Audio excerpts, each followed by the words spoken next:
శ్రీరామ్ జై శ్రీరామ్ జై శ్రీరామ్ జై శ్రీరామ్ జై శ్రీరామ్ జై శ్రీరామ్ జై శ్రీరామ్ జై శ్రీరామ్ జై శ్రీరామ్ జై శ్రీరామ్ జై శ్రీరామ్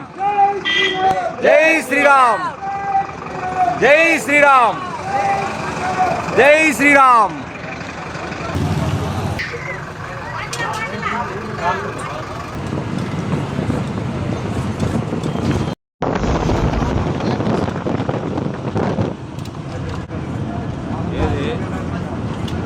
ఏం కనపడదు దీంట్లో నుంచి ఆధార్ నుండి కనపడుద్ది కానీ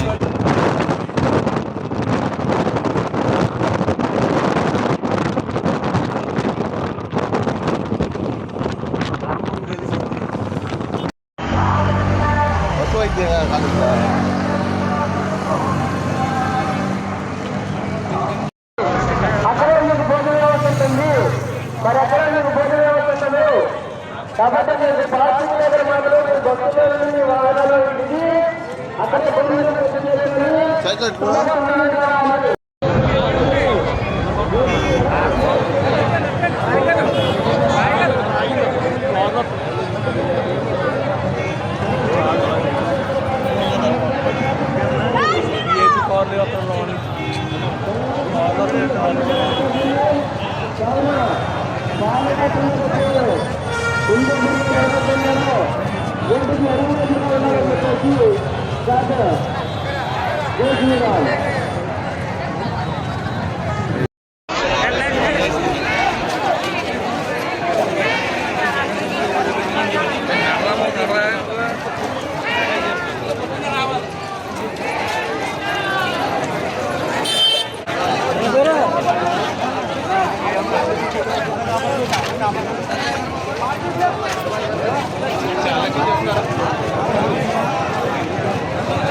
ఇగో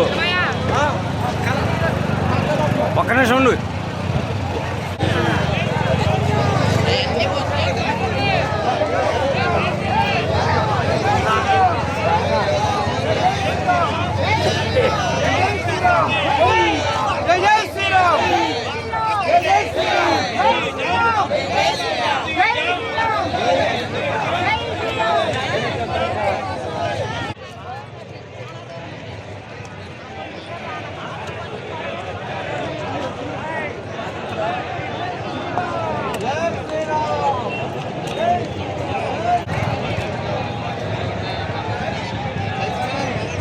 అంబులెన్సులు రెడీగా ఉన్నాయి. బైక్ పార్కింగ్, కార్ పార్కింగ్, ఇటువంటి పార్కింగ్ ప్లేసెస్ దాదాపు 15 దాకా ఉన్నాయి. కింద కనపడుతుంది. ఇది హైందవ శంఖారావం. నిజంగానే హైందవుల శక్తి ఎందుకు చూపించే ప్రదేశం లాగా అనిపిస్తుంది. ఇది ఒక మహాసముద్రం లాగా అనిపిస్తుంది. ఇటువంటి ప్లేస్లో తప్పిపోతే దొరకడం కష్టం, జాగ్రత్తగా ఉండాలి. ఎటు చూసినా జనసముద్రం, ఎటు చూసినా బళ్ళు, ఎటు చూసినా కార్లు, ఈపులు, పళ్ళు.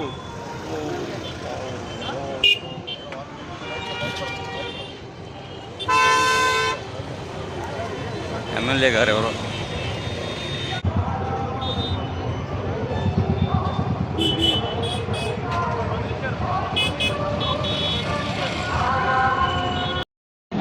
ఆ తర్వాత 1984 సంవత్సరంలో చల్లాకొండయ్య కమిషన్ ద్వారా ఆ కమిషన్ యొక్క రిపోర్ట్లో దేవాలయాలకు సంబంధించినటువంటి అర్చకులు, దేవాలయ ట్రస్ట్ బోర్డులు, దేవాలయాలకు సంబంధించినటువంటి ఉద్యోగస్తులు దేవాలయాల యొక్క ఆస్తుల్ని డబ్బుల్ని దుర్వినియోగం చేస్తున్నారు. వ్యవస్థలన్నీ కూడా అవినీతి. కాబట్టి ఈ అవినీతిని రూపుమాపడం కోసం చెప్పి మేము ఈ కమిషన్ రికమెండేషన్ చేస్తున్నాము అని చెప్పి రూపొందించినటువంటి 1987లో ఏర్పాటు చేసినటువంటి ఆంధ్రప్రదేశ్ చట్టం ఆ చట్టం ఏర్పడేందుకు దాదాపుగా 40 లోపాలు ఉన్నాయి, ఈ అవినీతి అక్రమాలు జరుగుతున్నాయి అనేటువంటి విషయానికి సంబంధించి ఏ దేవాలయానికి సంబంధించినటువంటి అక్రమాలను మీరు అరికట్టారు ఈ చట్ట ప్రకారంగా ప్రశ్నిస్తున్నాం. సింహాచలం దేవస్థానానికి సంబంధించి 1200కు పైగా ఆడిట్ అబ్జెక్షన్స్ ఉంటే ఈ 40 సంవత్సరాల్లో ఇప్పటి వరకైనా ఏదైనా ఒక దానికి సమాధానం చెప్పారా? పూర్వుడిగా అన్యాక్రాంతమైనప్పటికీ అందులో ఆంధ్రప్రదేశ్ హైకోర్టు ఆ రోజు హైకోర్టు 859 దేవాలయాలకు సంబంధించినటువంటి 859 ఎకరాల యొక్క భూమి అన్యాక్రాంతమైంది, స్వాధీనం చేసుకోండి అనేటువంటి తీర్పునిచ్చినప్పుడు కూడా ఈ రోజు కూడా స్వాధీనం చేయబడిందా? చెప్పినటువంటి విధంగా ఒక దేవాలయం, కేవలం ఒక దేవాలయం, ఆ దేవాలయానికి సంబంధించినటువంటి స్వతంత్ర ప్రతిపత్తిగా దేవాలయం యొక్క వంశ పారంపర్య ధర్మకర్తలు, వంశ పారంపర్యమైనటువంటి అర్చకుల యొక్క వ్యవస్థ, ఆ తర్వాత హిందూ సమాజంలో ఉన్నటువంటి భక్తులు, ఆ సంప్రదాయము, ఆ దేవాలయము, ఆ భగవంతుని ఆరాధించుకున్నటువంటి భక్తులు అందరూ కలిసి ఉమ్మడిగా సహకార భావంతో, భక్తి భావంతో దేవాలయాలు నిర్వహించుకుంటాం.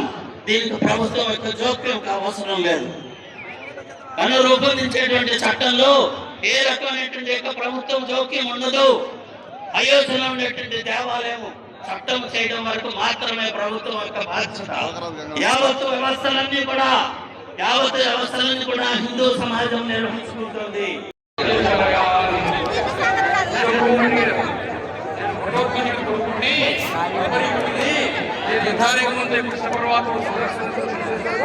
కానీ వీరుండి కాబట్టి యుద్ధం చూడాలనుకుంటారు, యుద్ధం అయ్యేదాకా పరిగెత్తమన్నారు. ఈ కొండ మీద పెట్టాడు, యుద్ధం చూసేది అన్నట్ట. మరి ఏం చూసేవయ్యా అన్నట్ట. పాండవులు యుద్ధం చేయలేదు, కౌరవులు యుద్ధం చేయలేదు. కేవలం ఈ 18 రోజులు 18 లక్షల మీద కేవలము విష్ణుమూర్తి శ్రీకృష్ణ పరమాత్ముడి సుదర్శన చక్రం మాత్రమే తిరుగుతుంటుంది అని చెప్పేట. ఈ వేదిక మీద కూర్చుని చూస్తూ ఉంటే, నడుస్తూ ఉంటే, తిరుగుతూ ఉంటే ఈ హిందూ సమాజమే పరమాత్ముడి యొక్క కృష్ణుడి యొక్క సుదర్శన చక్రం అయ్యి ధర్మరక్షణ కోసం సుదర్శన చక్రం తిరుగుతున్నట్టుగా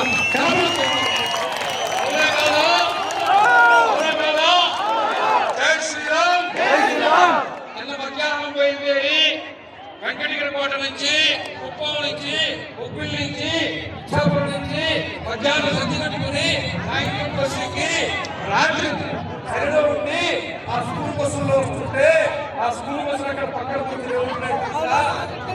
బాగా ఈ బాధ. పొద్దునేదో పిల్లల్ని తీసుకొని కూలిపోతుంది, సాయంత్రం ఇంటికి పోతుంది. రోజు 10 కిలోమీటర్లు తిరిగే వాళ్ళని 10 కిలోమీటర్లు ఆయన అనుకుంటుంటే పిచ్చి బస్సు రోజు మనం గుడి బంధు చెప్పబోతున్నాము. బడి బాగుంది కానీ గుడి బాగుందా బడి గురించి కాదే, ఒక్కరోజు గుడి గురించి పోతామని ఆదివారం సెలవు కానీ అన్ని క్యాన్సర్ బలి గురించి. అవునా కాదా? అవునా? విన్నారా? ఎందుకు నడుస్తున్నారు? వాళ్ళ మార్గం చూస్తుంటే మార్గం దొరికితే ఇక్కడ కూడా దొరికితే ఏదైనా దేవాలయం పడుతుందా అనుకుంటున్నాడు. ఎక్కడ పడితే అక్కడ దేవాలయం దొరుకుతున్నాయని ఇక్కడ కూడా దేవాలయం దొరుకుతుందని అవునా? కూర్చోలేదా? ఓపిక లేదా? అయోధ్య కలిసిపోతుంటే దారి రాకపోతే, గంక రాకపోతే, రోడ్డు తవ్వేస్తే, రైలు రద్దు చేస్తే, అడవుల్లో పడి, గడ్డల్లో పడి, గుట్టల్లో పడి అయోధ్యకు పోయి కరసేవ చేసిన హిందూ జాతికి సంబంధించిన వాడి అరగంట సేపు కుర్చీలో కూర్చోలేవా? కూర్చోలేవా? కానీ అయినాయి ఏమైనా పక్కన అన్నం పెడుతున్నారయ్యా, భోజనము సాంబార్ వాసన వచ్చింది, నేను చేయగలిగింది లేదు, వేసిపోయామని చెప్తాను. అవునా కాదా?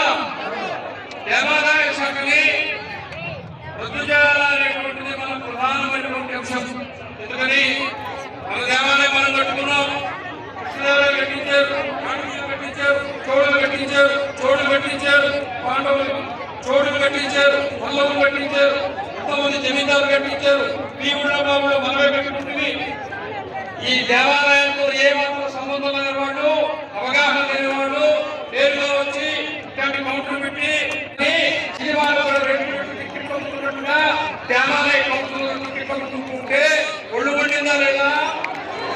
అయిందా లేదా?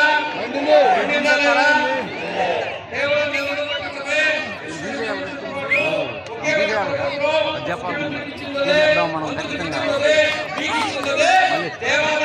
బ్రాహ్మణ చేతుల్లో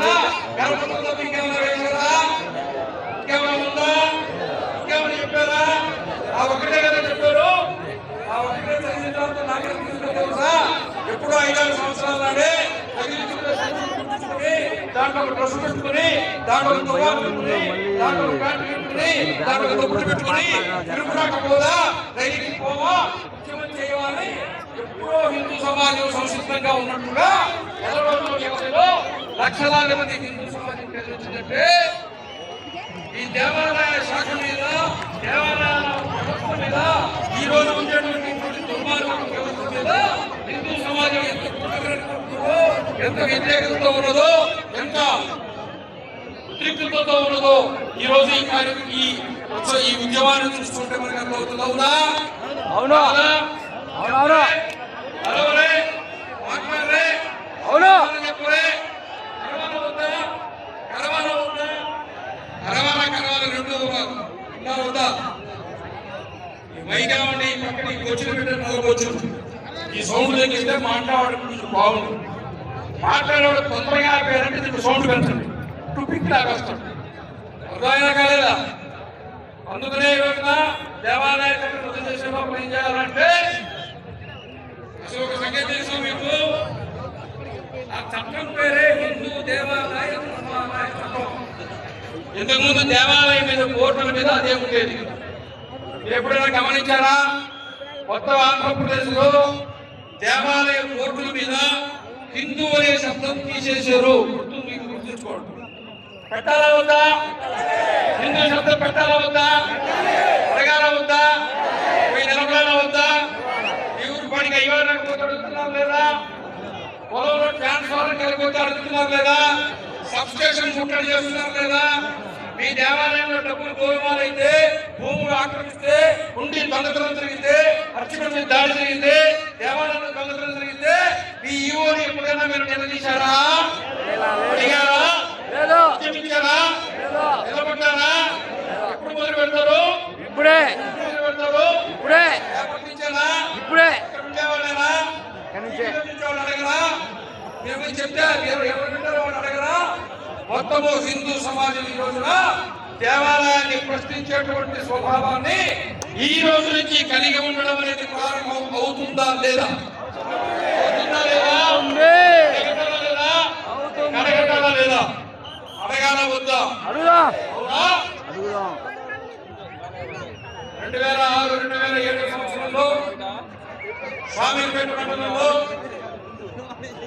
ఇక్కడ శ్రీరాముడి దేవాలయాల భూములు వేస్తే దానికి సంబంధించిన మొత్తం రాష్ట్రంలో ఉద్యమం జరిగితే అప్పుడు కదిలి వచ్చిన ప్రభుత్వం జస్టిస్ వెంకటరామరెడ్డి కమిషన్ వేసింది. ఇప్పటికి 15 సంవత్సరాలు 16 సంవత్సరాలు అయిపోయింది. ఈ రోజుకి కమిషన్ రిపోర్ట్ బయట పెట్ట ఎన్ని లక్షల ఎకరాల భూములు అన్ని ఆక్రాంతమైనాయో అల్లుడు ప్రకటించారు. రైలు దిగి అడిగారా? అడగాల వద్దా? లేదా? చెట్టు చివరిలో ఉండేవాళ్ళు లేదా? అందరూ వినడానికి ఇక్కడికి వచ్చారు. అవునా? అవునా కదా? దేవాలయ చట్టాన్ని మనము ప్రభుత్వం కనుక కర్ణాటకలో 3 ఏళ్ల క్రితం ప్రభుత్వం దేవాలయ చట్టాన్ని రద్దు చేసేదానికి ఇక్కడ శాసనసభలో బిల్లు ప్రవేశపెట్టింది. 10 ఎన్నికలు వచ్చాయి, ప్రభుత్వం మారింది, అది అక్కడికి ఆంధ్రప్రదేశ్ లో ఉండేటువంటి ఉమ్మడి ప్రభుత్వం కూడా ఈ ఉద్యమాన్ని చూసి ఉత్సాహం తెచ్చుకుని అందరూ హిందూ ఎజెండాలో మరింత ముందుకు పోతున్నారు. కాబట్టి రేపు అసెంబ్లీ సమావేశంలోనే దేవాలయం ఈ దేవాలయాలు మీరు చూసుకుంటూ ఇచ్చేస్తే ఏం చేయాలనేది కూడా సిద్ధంగా ఉండాలి వద్దా? కమిటీలు ఏర్పడాలా వద్దా? అసలు ముందు మనం దేవాలయం పోవాలా వద్దా? దోతి కట్టుకోవాలా వద్దా? హిందూ ధర్మాన్ని మనం ఆచరించాలా వద్దా? ఇంగ్లీష్ వాడు కట్టా, అమెరికా వాడు దోతి కట్టా, రష్యా వాడు దోతి కట్టా, ఇస్కా వాడు దోతి కట్టా, నారాయణ కృష్ణ వాడు దోతి కట్టుకుని రావాలనుకుంటూ భజన చేస్తుంటే మనమేమో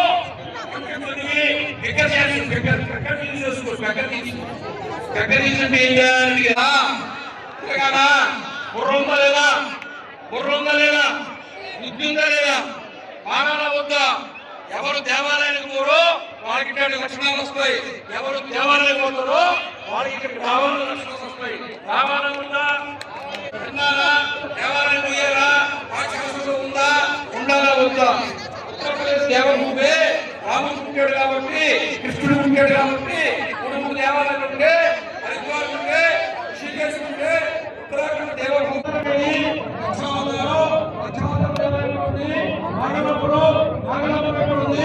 ఆంధ్రప్రదేశ్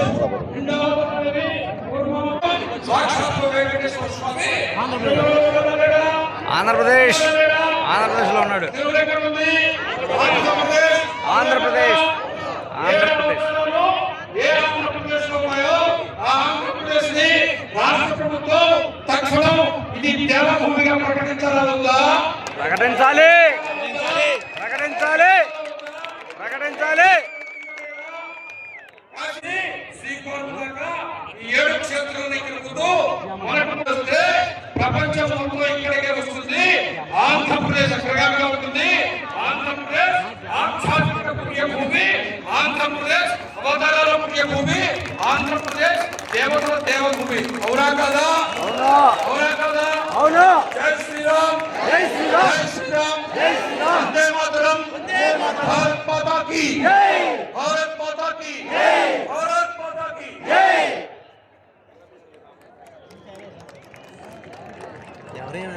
అవతార రూపమైనటువంటి భగవంతుడే వేరే మనుషులు మొత్తం అటువంటి ధర్మాన్ని నిలుపుకోవటం మన యొక్క కర్తవ్యం. అది ఒక్కొక్క పల్లెలో, ఒక్కొక్క గ్రామంలో, ఒక్కొక్క ఆలయము అప్పుడు ఉండేటువంటి మహారాజులు కానీ అప్పుడు ఉండేటువంటి దాతలు కానీ కట్టించినటువంటి ఆలయాలు ఎన్నో మహిమలు జరిగినటువంటి ఆలయాలు ఎన్నెన్నో ఉన్నాయి.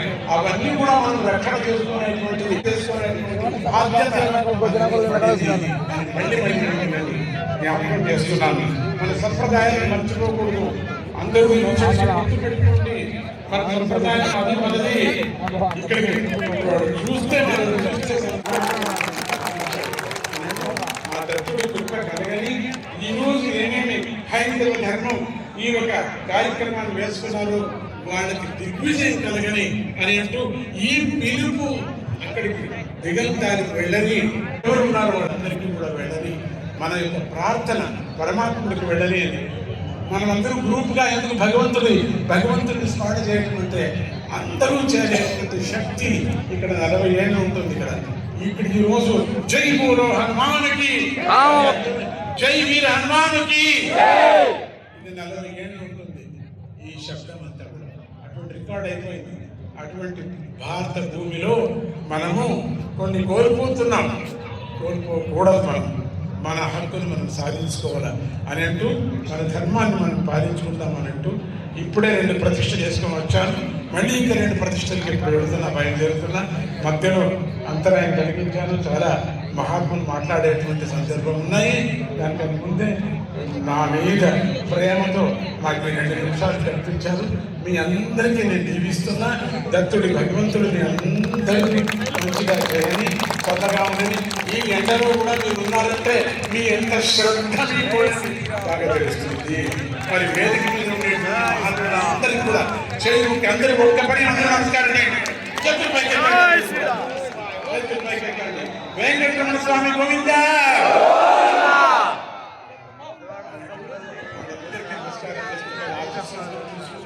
వాళ్ళ ఒక్కొక్క పలుకుని కూడా మనం ధ్యానం చేసుకుంటాం అని అంటూ శంకారావు ఎట్లా ఈవిడ కార్యక్రమం అనుకుంటున్నారు, వీళ్ళు అనుకున్నారు, సంకల్పం చేశారు. వీళ్ళకి జయం కలగని వాళ్ళకి కలిగితే నాకు కలిగినట్టే కదా జయం. అందరికీ జయం కలగని అని దత్తుడిని నేను వేడుకుంటూ ఆ జగన్మాతను వేడుకుంటూ ఇక్కడ అమ్మవారి అమ్మని వేడుకుంటూ జై గురుదత్త, శ్రీ గురుదత్త.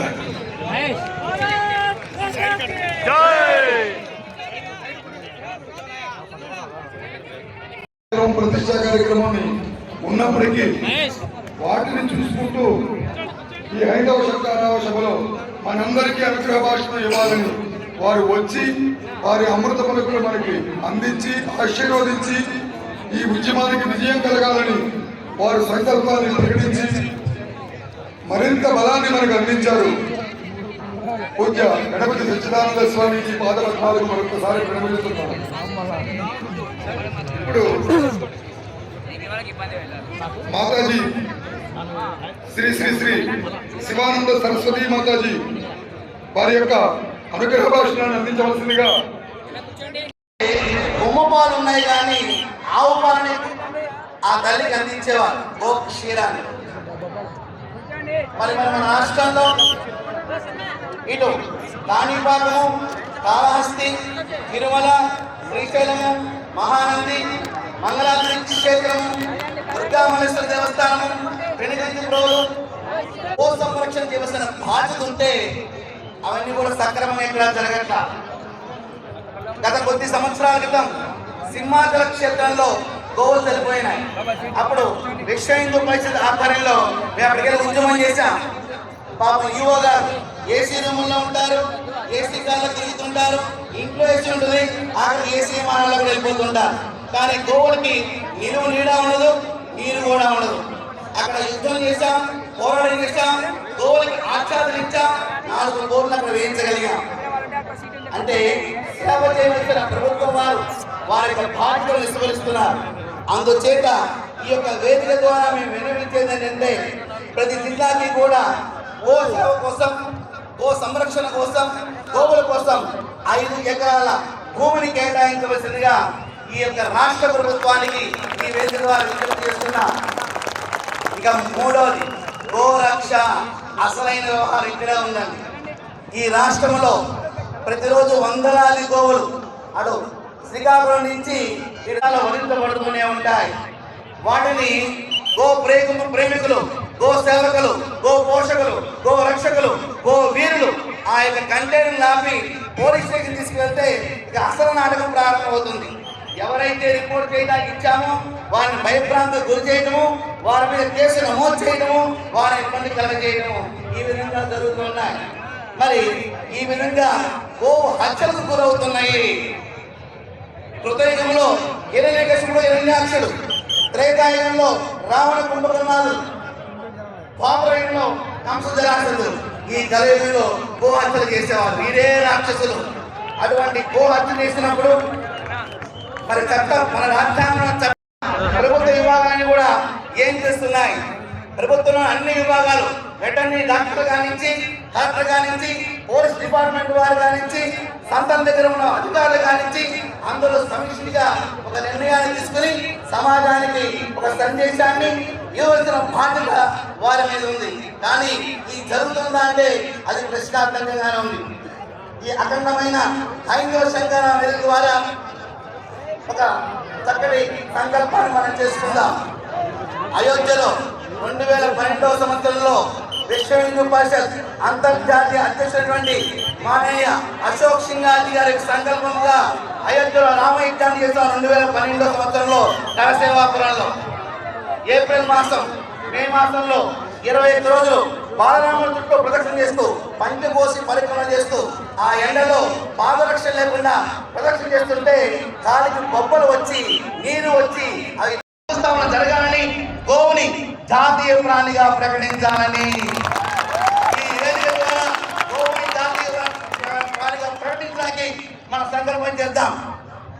భారత మాత పట్ల మనస వాచ కర్మణ భక్తి ప్రభుత్వంతో జీవిస్తానని, భారతీయ ఆచార సాంప్రదాయాలను పరిరక్షిస్తూ ముందు తరాల వారికి అందిస్తానని, భారతీయ శ్రద్ధా కేంద్రాలైన దేవాలయాల పట్ల బాధ్యతతోనూ, స్త్రీల పట్ల మాతృభావనతోనూ, నదీ మధ్యల పట్ల, వనముల పట్ల పునీత భావనతోనూ, గోవుల పట్ల శక్తి శ్రద్ధలతో జీవిస్తూ అఖండ భారత నిర్మాణమే ధ్యేయంగా గోవుని జాతీయ ప్రాణిగా ప్రకటిస్తామని చెప్పేసి ఈ హైందవ శంకర వేదిక ద్వారా చక్కటి సంకల్పాన్ని చేసి మన గృహాలకి వెళదాం.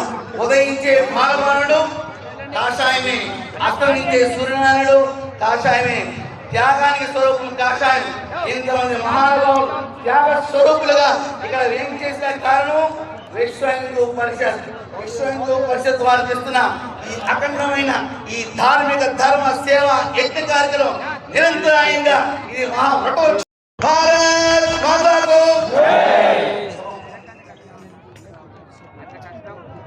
మీరందరూ ఎండలో కూర్చున్నారు, ఎండని మీరు ఆస్వాదిస్తున్నారు. మా స్వాములంతా చక్కగా నీడలో కూర్చున్నారు. కానీ మీ ముఖాల్లో ఆ ఎండని కూడా చల్లబరచగలిగేటటువంటి తేజస్సుని మేము గమనిస్తున్నాం.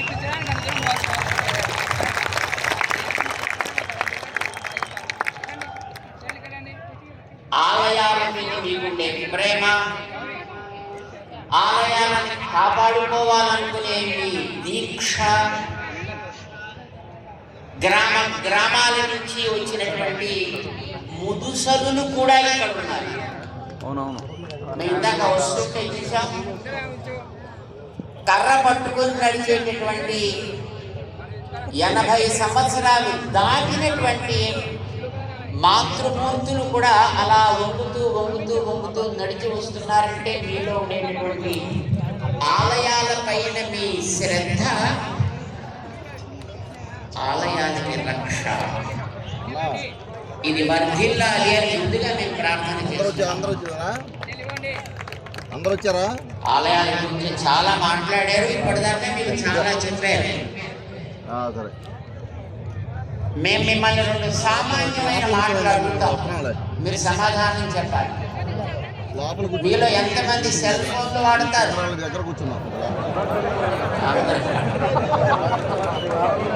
సెల్ ఫోన్ కొంతసేపు వాడిన తర్వాత ఏం చేయాల్సి వస్తుంది? దానికి మళ్ళీ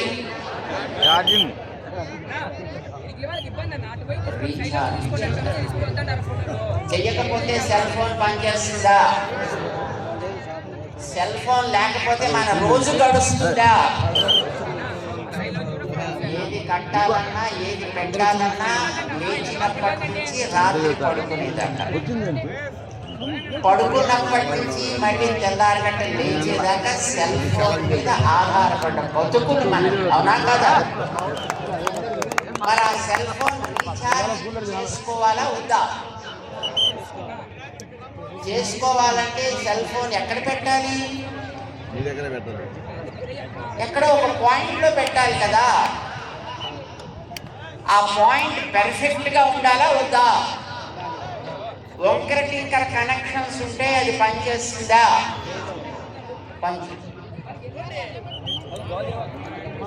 మన శరీరమే ఒక సెల్ ఫోన్ అనుకోండి, మన జీవితమే ఒక సెల్ ఫోన్ జీవితం. మన భారతీయ జీవన వ్యవస్థ ఒక సెల్ ఫోన్ జీవితం అనుకోండి. ప్రొద్దున లేచినప్పటి నుంచి మర్నాటి ప్రొద్దున లేచేటంత వరకు ఎన్ని పనులు మనం చేస్తున్నామో వీటన్నిటికీ కూడా కేవలం బతుకు కోసం మనం చేయగల భగవంతుడి సేవగా చేస్తున్నాం. వివాహం జరిగినా భగవత్ సేవగా, భోజనం చేసినా లోపలుండే అంతరాత్మకి మన నైవేద్యం పెడుతున్నట్టుగా, వివాహం జరిగి కాపరం చేస్తున్నా మన తర్వాత ఆ సేవ కొనసాగించే వారసులు కావాలి అని జీవితం అట్లానే చేస్తున్నామా లేదా? ఏ పని మనం చేసినా దైవ సేవగా చేయాలి అని, అది ఒక యజ్ఞంగా భావించాలి అని మనకి మన పెద్దలు, మన గురువులు, మన తల్లిదండ్రులు నేర్పిస్తే ఈ జీవితం అనేటటువంటి సెల్ ఫోన్ని మనం అట్లా సాగిస్తున్నాం, అన్ని వ్యవహారాలు చేస్తున్నాం. మరి దీనికి రీఛార్జ్ ఎక్కడ పెట్టాలి? మనలో ఉండే ఆ భావనని ఎక్కడ మనం రీఛార్జ్ చేసుకోవాలి? ఆ రీఛార్జ్ సెంటర్ ఆలయం.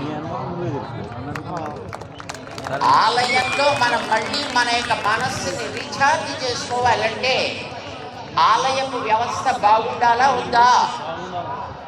మరి రీఛార్జ్ పాయింట్ సరిగా పనిచేయకపోతే మీ సెల్ ఫోన్ ఛార్జ్ అవుతుందా? అట్లానే ఆలయ వ్యవస్థ బాగోలేకపోతే, ఆలయ వ్యవస్థ సరిగ్గా సాగకపోతే మన జీవితానికి కూడా మళ్ళీ అర్థం చెప్పుకోగలిగే స్థితి ఉండదు. కనుకనే ఆలయాలు బాగుండాలి. మీరందరూ ఇక్కడ దేనికోసం వచ్చారు? ఆలయ వ్యవస్థ బాగుండాలి అని అడగడానికేనా కాదా? అవునవును. ఇది బాగుండాలి అని గతంలో మహారాజు ఆలయాలు కట్టారు, జమీందారు ఆలయాలు కట్టారు. వాటికి వందల ఎకరాల భూములు ఇచ్చి, లక్షలు ఖరీదు చేసే ఆభరణాలు ఇచ్చి, వాటి పోషణకి ఎంతెంతో పెద్ద వ్యవస్థను చేశారు. ఎందుకనంటే ఆ వ్యవస్థతోటి ఆలయం బాగా సాగితే ఆలయానికి వచ్చే మనందరి జీవితాలు సమర్థవంతం అవుతాయి. మన జీవితాల్లో మనం హాయిగా బ్రతకగలుగుతాం, సమాజం సుఖశాంతులతో ఉంటుంది అనే సంకల్పంతో ఒక మన రాష్ట్రంలోనే తీసుకుంటే సుమారు ఆలయానికి 15 లక్షల ఎకరాల భూమి ఉండేదిట. అది క్రమంగా ఐసుగడ్డ తగినట్టుగా డిపార్ట్మెంట్ల చేతుల్లోకి వెళ్ళిన తర్వాత కరిగి ఈ వేళకి ఒక 4.5 లక్షల ఎకరాలుగా మిగిలింది. అంటే ఎంత పోయింది? 300. ఆలయానికి చెందినటువంటి ఆస్తులు, ఆలయానికి చెందిన భూములు, ఆలయాల్లో జరిగే ఆరాధనలు, ఆలయానికి సంబంధించిన మనందరి యొక్క జీవితానికి కావలసిన నిర్ణయాలు ఎవరు చేయాలి? అసలు అవేమిటో తెలియనటువంటి ఆఫీసుల్లో పనిచేసుకునే అధికారులు చేయాలా? ఎవరు చేయాలని అది అడగడానికే ఇప్పుడు మీరందరూ ఇక్కడికి వచ్చారు.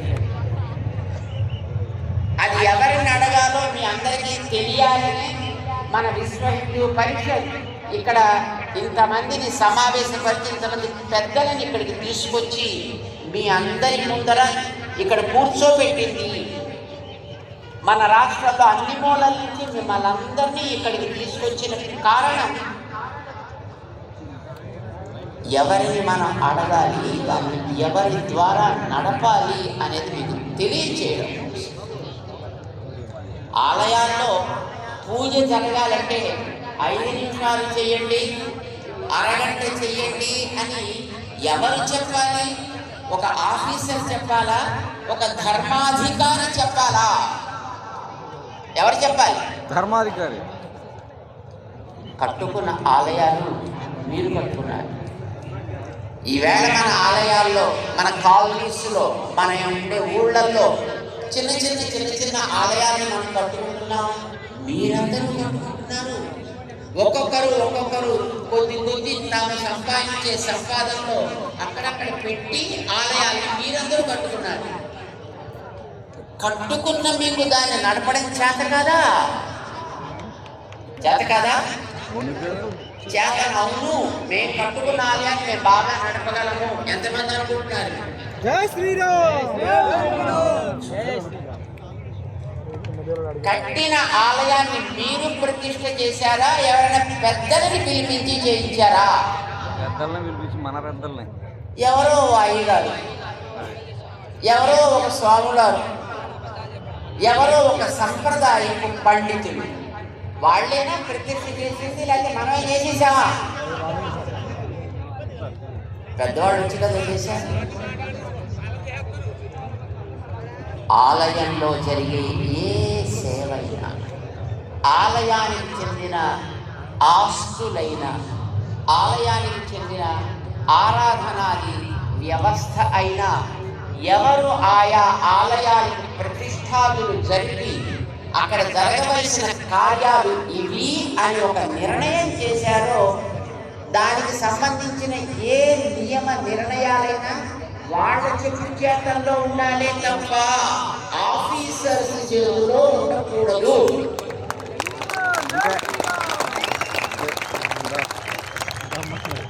ఆఫీసర్స్ ఉంటామంటే మాకు అభ్యంతరం లేదు, కానీ ఆ ప్రతిష్టాపన చేసినటువంటి పెద్దలు ఎవరున్నారో వాళ్ళ ఆదేశానికి విరుద్ధం కాని రీతిలో వాళ్ళు వాటిని నిర్వహించగలిగేట్టుగా అయితే వాళ్ళు ఉండాలి, లేకపోతే వాళ్ళు అక్కడ ఉండాల్సిన అవసరం లేదు. అంగీకరిద్దామా దానికి? ఎండోమెంట్ డిపార్ట్మెంట్ ఉండాలా పోవాలా అది తర్వాత వాళ్ళు నిర్ణయం చేస్తారు. కానీ ఇప్పుడు మనం కోరేది ఒకటే, ఏ ఆలయమైనా, అది చిన్న ఆలయమైనా, తిరుపతి లాంటి పెద్ద ఆలయమైనా, సింహాచలం లాంటి ఆలయమైనా, దుర్గా అమ్మవారి ఆలయం లాంటిదైనా, వేములవాడ లాంటి ఆలయం, ఏ ఆలయమైనా కానివ్వండి, ఆ ఆలయపు విధానం, ఆలయపు సంప్రదాయం, ఆలయపు పద్ధతి, అక్కడ ఆచారం, అక్కడ కట్టుబాట్లు వాళ్ళు చెబితే మనం అందరం వాటిని పాటిస్తున్నాం. ఇలా జరగాలి అని వారు నిర్ణయం చేస్తే మనం అందరం మన ఆఫీసుల్లో, ఉద్యోగాల్లో, వ్యాపారాల్లో పక్కన పెట్టి అందులో సేవలు అందిస్తున్నాం. కుర్రవాళ్ళంతా అందులో ఎన్నెన్నో రకరకాలైనటువంటి ఉత్సవాలు చేస్తున్నారు. పెద్దలు చేసిన నిర్ణయానికి కట్టుబడి సమాజం అంతా దాంట్లో కట్టుబడి ఉండేటప్పుడు దానిని సక్రమంగా నిర్వహించడానికి కోసమనే ఉండేటటువంటి ఆ ఎండోమెంట్ డిపార్ట్మెంట్లో ఉండే అధికారులు వాళ్ళకి ఏది అవసరమో దాన్ని చేయడానికి వాళ్ళు ఉండాలి తప్ప వాళ్ళు చేసేదాన్ని ఇది చేయకండి, అది చేయకండి, ఇలా చేయకండి, అలా చేయకండి అని చెప్పడానికి వాళ్ళకి అధికారం ఉండకూడదు. వస్తుందాదండి.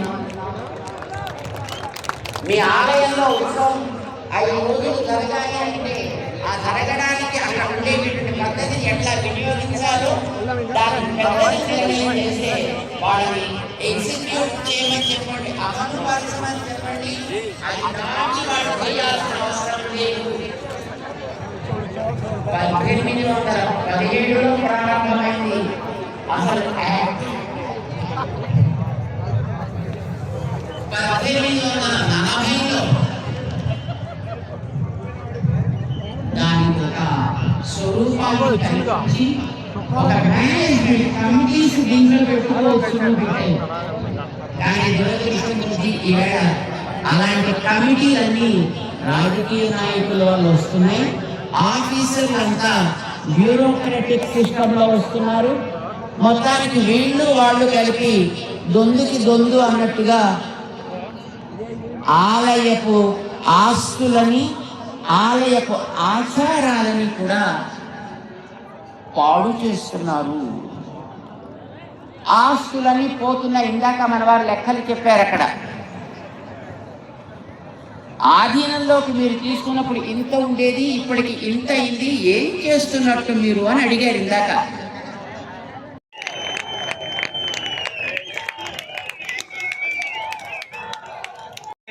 కళాత్మకమైన వ్యాపారం కాబట్టి ఆ వ్యాపారాన్ని, సినిమాని లేకుండా చేయాలంటే హిందూ ధర్మాన్ని హననం చేసే సినిమాలని, హిందూ ధర్మంపై దాడి చేసే సినిమాలని ప్రభుత్వం బహిష్కరించకంటే ముందు మనం తిరస్కరించాలి. బహిష్కరణ కంటే తిరస్కరణ గొప్ప మార్గం. మనం తిరస్కరిద్దాం. వారికి వ్యాపారం రాదు, డబ్బులు రాకపోతే ఏ నిర్మాత వచ్చి హిందూ ధర్మాన్ని హననం చేసే సినిమా తీసుకురావడం మనం చూద్దాం.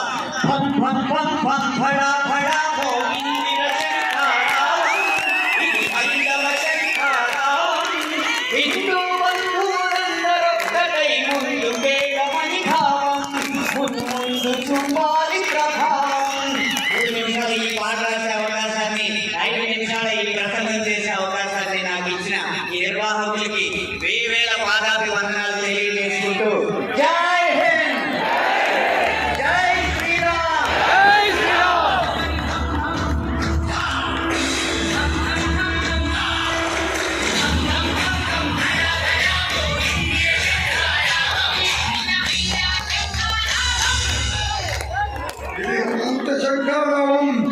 అవునా కదా?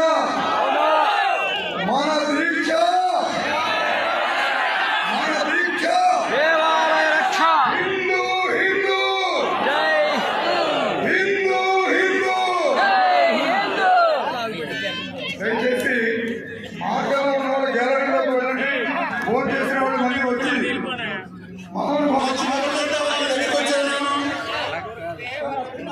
ఈ దేశంలో ఎస్సీ కులాల వాళ్ళు కూడా హిందువులే.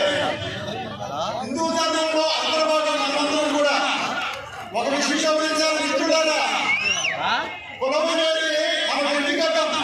ధర్మంలో ఆచరించే అంటరాని వాళ్ళని అంటరాని అనుకుంటున్నారు. కానీ ఈ రోజు నేటి సమాజంలో ఆ రిజర్వేషన్తో మనం అత్యంత ఉన్నతమైనటువంటి హోదాలో ఉన్నాం. అత్యంత ఉన్నతమైనటువంటి హోదా రాజకీయంగా కానీ ఉద్యోగాల పరంగా కానీ విద్య పరంగా కానీ అనేక రకాలైనటువంటి రంగాల్లో ముందుకెళ్తున్నాం.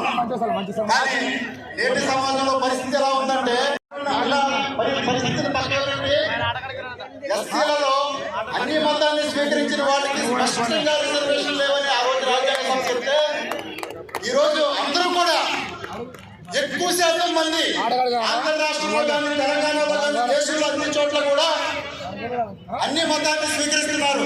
మిత్రులారా గమనించండి, ఇది రాజ్యాంగ స్ఫూర్తికి వ్యతిరేకం. రాజ్యాంగాన్ని అవమానపరుచుకునే బాబాసాహెబ్ అంబేద్కర్ వారి యొక్క ఆలోచన విధానం ఎలా ఉందో మనకు తెలుసు. ముందు బాబు జగజ్జీవన్ రావు బాబాసాహెబ్ అంబేద్కర్ కృషి ఫలితంగా మనం ఈరోజు రిజర్వేషన్ అనుభవిస్తున్నాం. ఈ ఒక్క విషయం వారు చేసినటువంటి సుదీర్ఘమైనటువంటి పోరాట ఫలితంగా రిజర్వేషన్ వచ్చినాయి.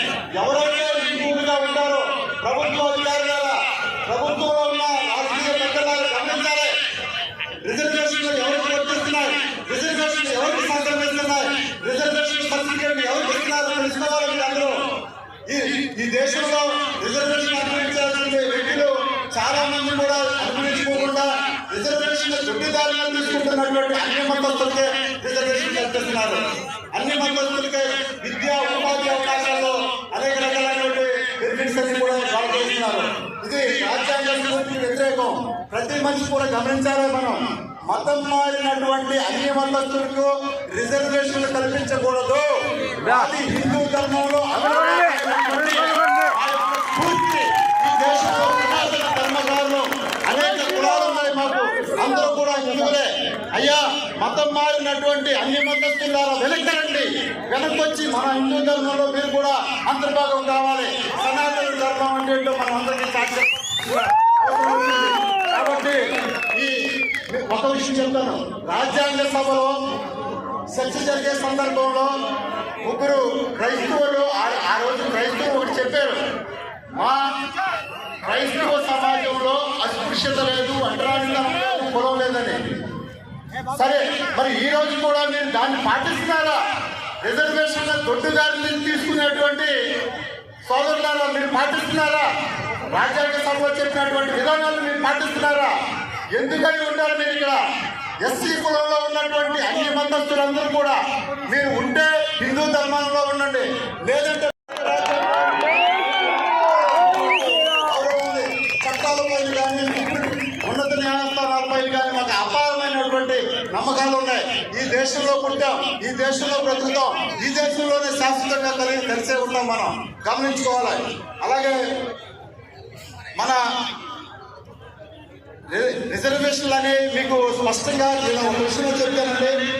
ఎండోమెంట్ విషయాలలో ఎండోమెంట్ టెంపుల్స్ లో కూడా అనేక రకాలైనటువంటి ఎండోమెంట్ టెంపుల్లో హిందువులైనటువంటి ఎస్సీలకి మాత్రమే ఎస్టీలకి మాత్రమే ప్రాధాన్యత కల్పించండి.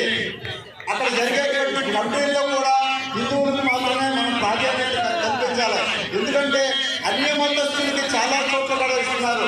ప్రభుత్వ అధికారులకు ఒకటే చెప్తున్నాను, కొన్ని విషయాలు గమనించాలి. మనం రిజర్వేషన్ ఏ ప్రజలైనా వర్తిస్తున్నాయో మీకు అందరికీ అవగాహన ఉంది. కాబట్టి హిందువులైనటువంటి హైందవ ధర్మాన్ని ఆచరించేటువంటి వీళ్ళకి మాత్రమే ఎండోమెంట్ గుళ్ళలో ప్రాతినిధ్యం కల్పించాలి. అలాగే అన్ని హిందూ దేవాలయాల్లో కూడా అర్చకులుగా ఎస్సీ ఎస్టీని కూడా పరిగణించాలి. అర్చకులకు కూడా ఆ గుళ్ళలో ఒక ప్రాతినిధ్యత కల్పించి మా అందరి పైన ఈ యొక్క ఆలోచన చూపిస్తారని కోరుకుంటూ, మేమంతా హిందువులం, ఈ దేశంలో ఉన్నటువంటి సనాతన ధర్మవాదులు భారత్ మాతా కీ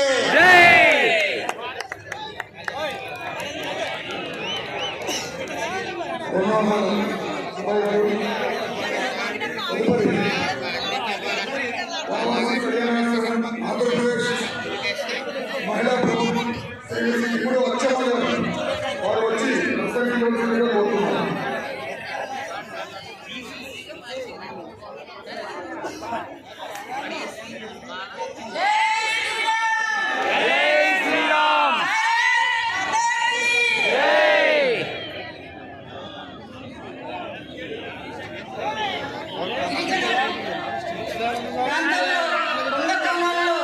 నివసిస్తూ అనేక మైళ్ళ దూరం నుండి ఈ హైందవ సంస్కారానికి ఇచ్చేశారు. అలాగే వేదికపై ఉన్న స్వామీజీలు, వేదిక ముందు ఉన్న అతిరథ మహారథులకు నమస్కారం, పదవి వందనాలు. అరణ్యంలో దేవుడు వెంకటేశ్వర స్వామి కొండల్లోనే వెలిశాడు. కొండ వెంకటేశ్వర స్వామి మైదాన ప్రాంతంలో కొండ దిగురాలేదు, భగవంతుడు కొండ మీద వెలిశాడు. అలాగే సింహాచలం కొండ మీద నరసింహ స్వామి, శబరిమల కొండల్లో అయ్యప్ప స్వామి, కొండల మీద భగవంతుడు వెళ్ళాడు. భగవంతుడి దగ్గరికి కొండ వెళ్ళలేదు. అలాంటి అరణ్య సంస్కృతి అటువంటి గిరిజనులు ఐకమత్యంగా ఏ పని చేసినా ఐకమత్యంగా కలిసి ఉన్న రోజుల్లో బ్రిటిష్ ప్రభుత్వం గిరిజనులకి గిరిజన సమాజాన్ని విడదీయాలి అన్న ఉద్దేశంతో ఆదివాసీ అనే పేరుతో చాలా పెద్ద కుట్ర జరుగుతుంది. భారతదేశంలో ఉన్న వాళ్ళందరూ ఆదివాసులే.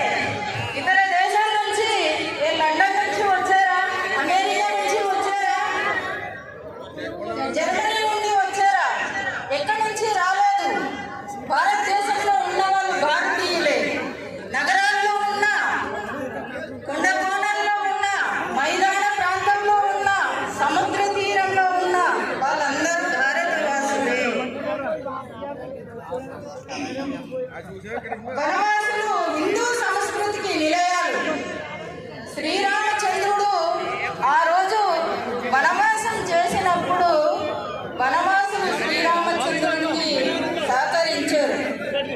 సీతమ్మ తల్లిని రావణాసురుడు అపహరించినప్పుడు వానర సైన్యం అంతా కూర్చొని మాట్లాడుతున్న సమయంలో హనుమంతుడు అక్కడే ఉన్నాడు. హనుమంతుడికి జాంబవంతుడు అతని యొక్క శక్తిని గుర్తు చేశాడు. ఆనాడు చిన్నప్పుడు సూర్య భగవానుడిని పండు అనేసి నువ్వు తినడానికి ఎగిరి వెళ్ళవే, సీతమ్మ తల్లి ఎక్కడుందో సీతమ్మ తల్లి జాడ వెతకడానికి నువ్వు ప్రయాణం చేయి అనేసి అతని యొక్క శక్తిని గుర్తు చేసినప్పుడు వెంటనే హనుమంతుడు వాయు వేగంతో బయలుదేరాడు. లంకకు బయలుదేరాడు. లంకంతా వెతికాడు. సీతమ్మ తల్లి జాడను చూసుకున్నాడు. చూసుకొని సీతమ్మ తల్లిని కలిసి శ్రీరామచంద్రుడు ఇచ్చినటువంటి ఉంగరాన్ని సీతమ్మ తల్లికి అందించాడు. రావణాసురుడికి ఆ రావణాసురుడి యొక్క భటులు కొత్త వ్యక్తి మన లంకకు వచ్చాడు అనేసి చెప్పారు. ఇక్కడ రమ్మని చెప్పారు. రావణాసురుడు అక్కడికి వెళ్ళారు. వెళ్ళిన తర్వాత రావణాసురుడు సింహాసనంలో కూర్చున్నాడు. సింహాసనం ఎత్తుగా ఉంది. హనుమంతుడు కూడా అతని తోకను పెద్దగా చేసి రావణాసురుని కంటే ఎత్తుగా కూర్చున్నాడు. అటువంటిది సీతమ్మ తల్లి రావణాసురునికి సంహరించి మళ్ళీ అయోధ్యకు తీసుకొచ్చేదాకా వనవాసులు శ్రీరామచంద్రునికి సహకరించారు. కాబట్టి గిరిజన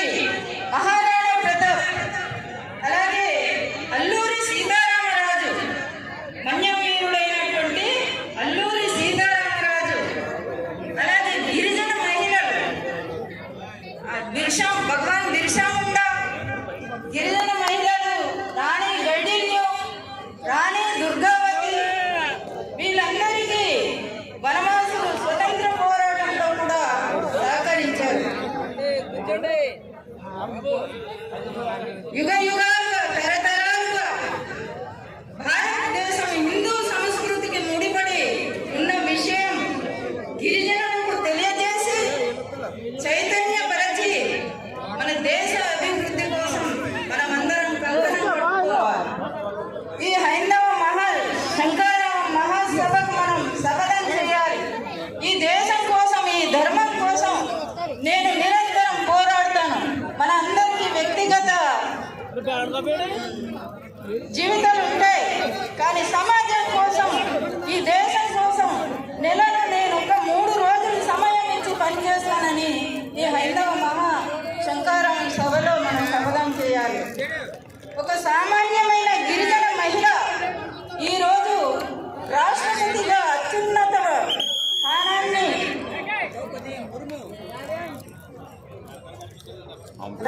స్థానాన్ని అధిగమించే రాజ్యాంగానికి అలాగే రాజ్యాంగం నిర్మించినటువంటి బిఆర్ అంబేద్కర్ గారికి కృతజ్ఞతలు తెలియపరుస్తున్నాను. మనమంతా ఎవరము? మనమంతా వనవీరులము, రణధీరులము, యుగ యుగాల భారతీయ సంస్కృతి పరిరక్షకులము. మనం యుగ యుగాల భారతీయ సంస్కృతిని మనమందరం పరిరక్షించుకోవాలి. ఈరోజు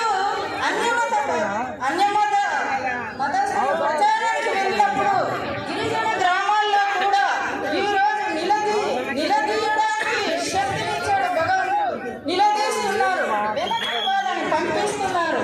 ఇది మనం అటువంటి వనవాసులము, రణధీరులం. మనం ఆ పాట పాడి ఇస్తారు. వనవీరులం మనం రణధీరులం, యుగ యుగాల భారతీయ సంస్కృతి పరిరక్షకులం. వనవీరులం మనం రణధీరులం, రామాయణ సృష్టికర్త వాల్మీకి మనవాడే, జలధిని లొంగించినట్లు భజరంగుడు మనవాడే, దశకంఠుడు అనచరుడే, రఘురాముని దరిచేర్చిన గుహుని సేవ ధన్యములే. వనవీరులం యుగ యుగాల భారతీయ సంస్కృతి పరిరక్షకులం.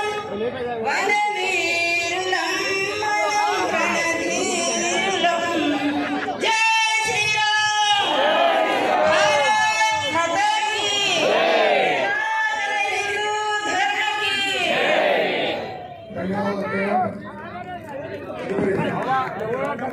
వనవాసి కళ్యాణాశ్రమం ఆంధ్రప్రదేశ్ అధ్యక్షులు గౌరవనీయులు చంద్ర గోపినాథ్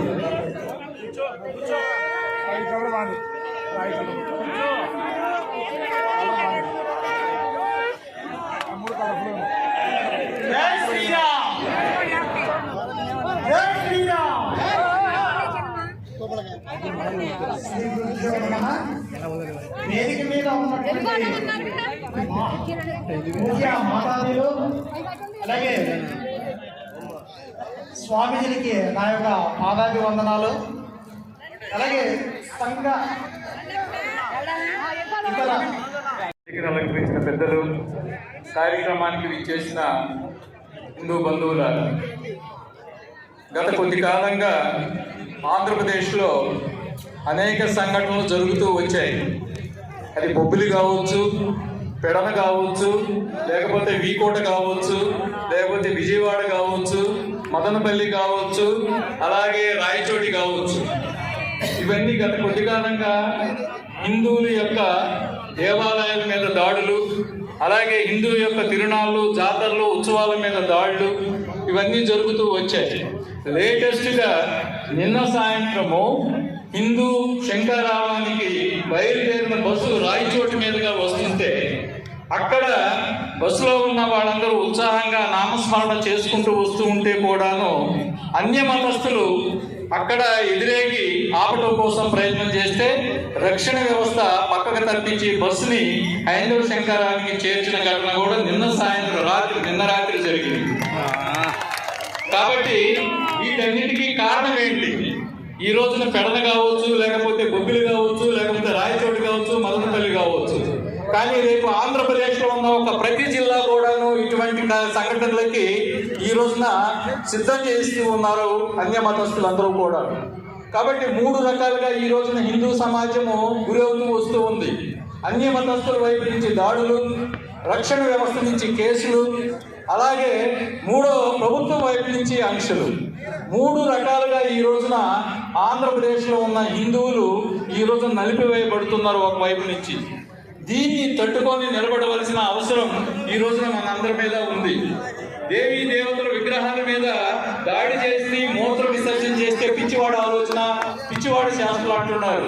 విగ్రహాలు పగలగొట్టే పిచ్చివాడు ఆలోచన అంటున్నారు. రథాలు తగలబెడితే పిచ్చివాడి ఆలోచన అంటున్నారు. వాడికి మతి స్థిమితం లేదు అంటున్నారు. గ్రంథాల దగ్గర పెడితే వాడికి మతి స్థిమితం లేదు అంటున్నారు. కాబట్టి మతి స్థిమితం లేనివాడు చేసే శాస్త్రాలు ఏ అయితే ఉన్నాయో హిందూ సమాజాన్ని అగౌరవపరచడం కోసమే చేస్తున్నారు. అలాగే మిగతా వ్యవస్థలకు సంబంధించి ఎక్కడ కూడా మతి స్థిమితం కోల్పోవడం లేదు, మతి స్థిమితం కోల్పోయి చేయటం లేదు. కాబట్టి దీని గురించి ఆలోచించినప్పుడు హిందూ సమాజం కూడా ఏదో ఒక రోజు మతి స్థిమితం కోల్పోతే, హిందూ సమాజం యొక్క ఆలోచన విధానం మారితే, హిందూ సమాజం యొక్క జీవన విధానం మారితే ఆంధ్రప్రదేశ్లో హిందూ యొక్క అస్తిత్వం నిలబడుతుంది, ఆంధ్రప్రదేశ్లో హిందూ యొక్క గౌరవం నిలబడుతుంది. కాబట్టి ప్రతి గ్రామాన ఈ రోజున ప్రతి హిందువు తన యొక్క ఆత్మరక్షణ కోసం, తన యొక్క జీవన విధానాన్ని సరైన పద్ధతిలో తీర్చిదిద్దడం కోసం, తను కత్తిపోటుకు బలిగా ఉండటం కోసం, తన మీద దాడి జరగకుండా ఉండటం కోసం, తన దేవాలయం మీద దాడి జరగకుండా ఉండటం కోసం, తన ఆస్తుల మీద దాడి జరగకుండా ఉండడం కోసం, తన పోలీస్ స్టేషన్కి వెళ్లకుండా ఉండటం కోసం, తన తిరునాళ్ళ మీద ఆంక్షలు పెట్టకుండా ఉండటం కోసం, మన విగ్రహం ఎంత ఎత్తుండాలో చెప్పకుండా ఉండటం కోసం, అలాగే మన యొక్క ఉత్సవాలు ఏ దారిలో పోవాలని చెప్పి చెప్పకుండా ఉండటం కోసం ఏమి చేయాలో మనందరికీ తెలుసు. కాబట్టి ఆ పద్ధతుల్లో రాబోయే రోజుల్లో మన తిరునాళ్ళు, జాతరలు, ఉత్సవాలు ఇవన్నీ కూడాను మనకు నచ్చిన పద్ధతుల్లో, మనకు నచ్చిన దారిలో, మనకు నచ్చిన నామస్మరణతోటి పోవాలంటే హిందూ సమాజం మొత్తం కూడాను ఏకీకృతం అయి ఉండాలి. కాబట్టి అలాగే మతి స్థిమితం లేని వాళ్ళందరూ కూడాను హిందూ దేవాలయాల మీద తాగటం కానీ, హిందూ దేవాలయాన్ని కూడా విగ్రహాలు పగలగొట్టడం కానీ, మూత్ర విసర్జన చేస్తే హిందూ సమాజం కూడాను మనకి కూడా ఒక వ్యవస్థ ఉన్నది, మనకు అమ్మవారు పూనుతారు. కాబట్టి హిందూ సమాజంలో అమ్మవారు కానీ పూజితే, అమ్మవారు ఒంటి మీద పోస్తే హిందూ సమాజం యొక్క రక్షణతో పాటు, హిందూ దేశంలో ఉన్న ప్రతి ఒక్కరి రక్షణతో పాటు హిందూ సమాజం మొత్తం తల ఎత్తుకొని గౌరవంగా నిలబడటానికి దేవీ దేవతలందరూ కూడాను హిందువుల ఒంటి మీదకు వస్తారు అనేది ఇది ఖచ్చితం. ఇది నిరూపణ జరుగుతుంది రాబోయే రోజుల్లో. కాబట్టి ఇది ప్రతి గ్రామాల్లో జరగాలి. ప్రతి హిందూ ఇంట్లో ప్రతి ఆడపిల్లకి, మగపిల్లవాడికి కూడాను దేవీ దేవతలు కూడాను ఒంటి మీదకు వస్తారు అనేది మిగతా సమాజానికి కానీ అర్థమైతే, ఈ ప్రభుత్వాలకు అర్థమైతే, ఈ రక్షణ వ్యవస్థకు అర్థమైతే మన మీద కేసులు ఉండవు, మన మీద ఆంక్షలు ఉండవు. కాబట్టి ఇక్కడి నుంచి వెళ్ళిన తర్వాత హిందూ శంకరావానికి విజయవాడ ఎంత ఉత్సాహంగా వచ్చామో అదే శంకరావాన్ని మన ఊళ్ళో, మన గ్రామంలో, మన బస్తీలో, మన గల్లీలో కూడాను ఒక శంకరావాన్ని మనం నిరంతరం కూడా జట్టు తయారు చేసుకొని మన వ్యవస్థను మనం కాపాడుకోవాలి రాబోయే రోజుల్లో. కాబట్టి హిందూ సమాజం యొక్క రక్షణ ఈ దేశ యొక్క ప్రభుత్వాలు, లేకపోతే పార్లమెంట్లు, రాజకీయ నాయకులు, ప్రజాప్రతినిధులు ఎవరూ చేయలేరు. ఇక్కడ ఉన్న హిందువుల యొక్క రక్షణ హిందువులే చేసుకోవాలి. కాబట్టి హిందూ జట్టు తయారు కావాల్సిన అవసరం ఉంది ఈ రోజున. కాబట్టి ఏదైనా ఒక సంఘటన మన గ్రామంలో కావచ్చు, మన బస్తీలో కావచ్చు, మన పట్టణంలో కావచ్చు, మన ఇంటి చుట్టూ కావచ్చు, ఎక్కడ జరిగినప్పటికీ కూడాను ఒక్క పిలుపు వచ్చిన వెంటనే అక్కడ వందల సంఖ్యలో, వేల సంఖ్యలో కానీ మనం చేరగలిగితే 5 నిమిషాల్లో, 10 నిమిషాల్లో మనకి అక్కడే పరిష్కారం లభిస్తుంది. మనం ఏ పోలీస్ స్టేషన్కి వెళ్ళాల్సిన అవసరం లేదు, ఏ రాజకీయ వ్యవస్థ దగ్గరికి వెళ్ళాల్సిన అవసరం లేదు, ఏ రాష్ట్ర ప్రభుత్వం దగ్గరికి వెళ్ళాల్సిన అవసరం లేదు. కాబట్టి దయవుంచి ప్రతి ఒక్కరికి ఈ వేదిక నుంచి హిందూ సమాజాన్ని కోరుకుంటుంది ఏంటంటే హిందూ యొక్క రక్షణ హిందువే రక్షించుకోవాలి తప్ప మనం ఎవరి మీద ఆధారపడాల్సిన అవసరం లేదు. మన దేవీ దేవతలందరూ కూడా ఆయుధదారులై ఉన్నారు. ఆయుధదారులైన దేవీ దేవతల యొక్క అంశంగా మనందరం కూడా ఇక్కడ ఉన్నాం. ఆ అంశాన్ని మనం ఒంటి మీదకి తెచ్చుకుంటే ఈ దేశంలో కానీ ఈ రాష్ట్రంలో కానీ మనం ఏదైనా జరుగుతున్న దాడులన్నిటికీ కూడాను అసహనానికి అందరూ పరిష్కారం అది ఒక్కటే. కాబట్టి దయవించి అందరం కూడా ఆ పద్ధతులు ముందుకు సాగితే రాబోయే రోజుల్లో దేవాలయ వ్యవస్థే కాదు హిందూ జీవన వ్యవస్థ మొత్తం కూడాను ప్రపంచానికి శాంతినిచ్చే స్థితిలో ముందుకు సాగుతుంది. జై శ్రీరామ్. భాషలకి ప్రాంతాలకి అతీతంగా అందరం ఏకమవుదాము. హిందూ హిందూ హిందూ హిందూ. వేదిక ఉన్న ఇద్దరు పెద్దలు పరిచయం చేస్తాను. మా నుంచి నాగరాజు కేంద్రీయ కార్యదర్శి వారు చెన్నై కేంద్రంగా కార్యక్రమం చూసుకుంటారు. కేశవరాజు క్షేత్ర సంఘటన కార్యదర్శి ఇది కూడా చెన్నై కేంద్రంగా వారి యొక్క ఇప్పుడు మనందరం చూసినటువంటి వారి యొక్క అమృత వాణిధారలు మన మీద కురవాలని మనం మైమరవాలని హిందూ సమాజం ఏకత్రితం కావాలని కోరుకుంటూ పరమ పూజ్య స్వామీజీ శ్రీ గణపతి సచ్చిదానంద స్వామీజీ వారిని వారి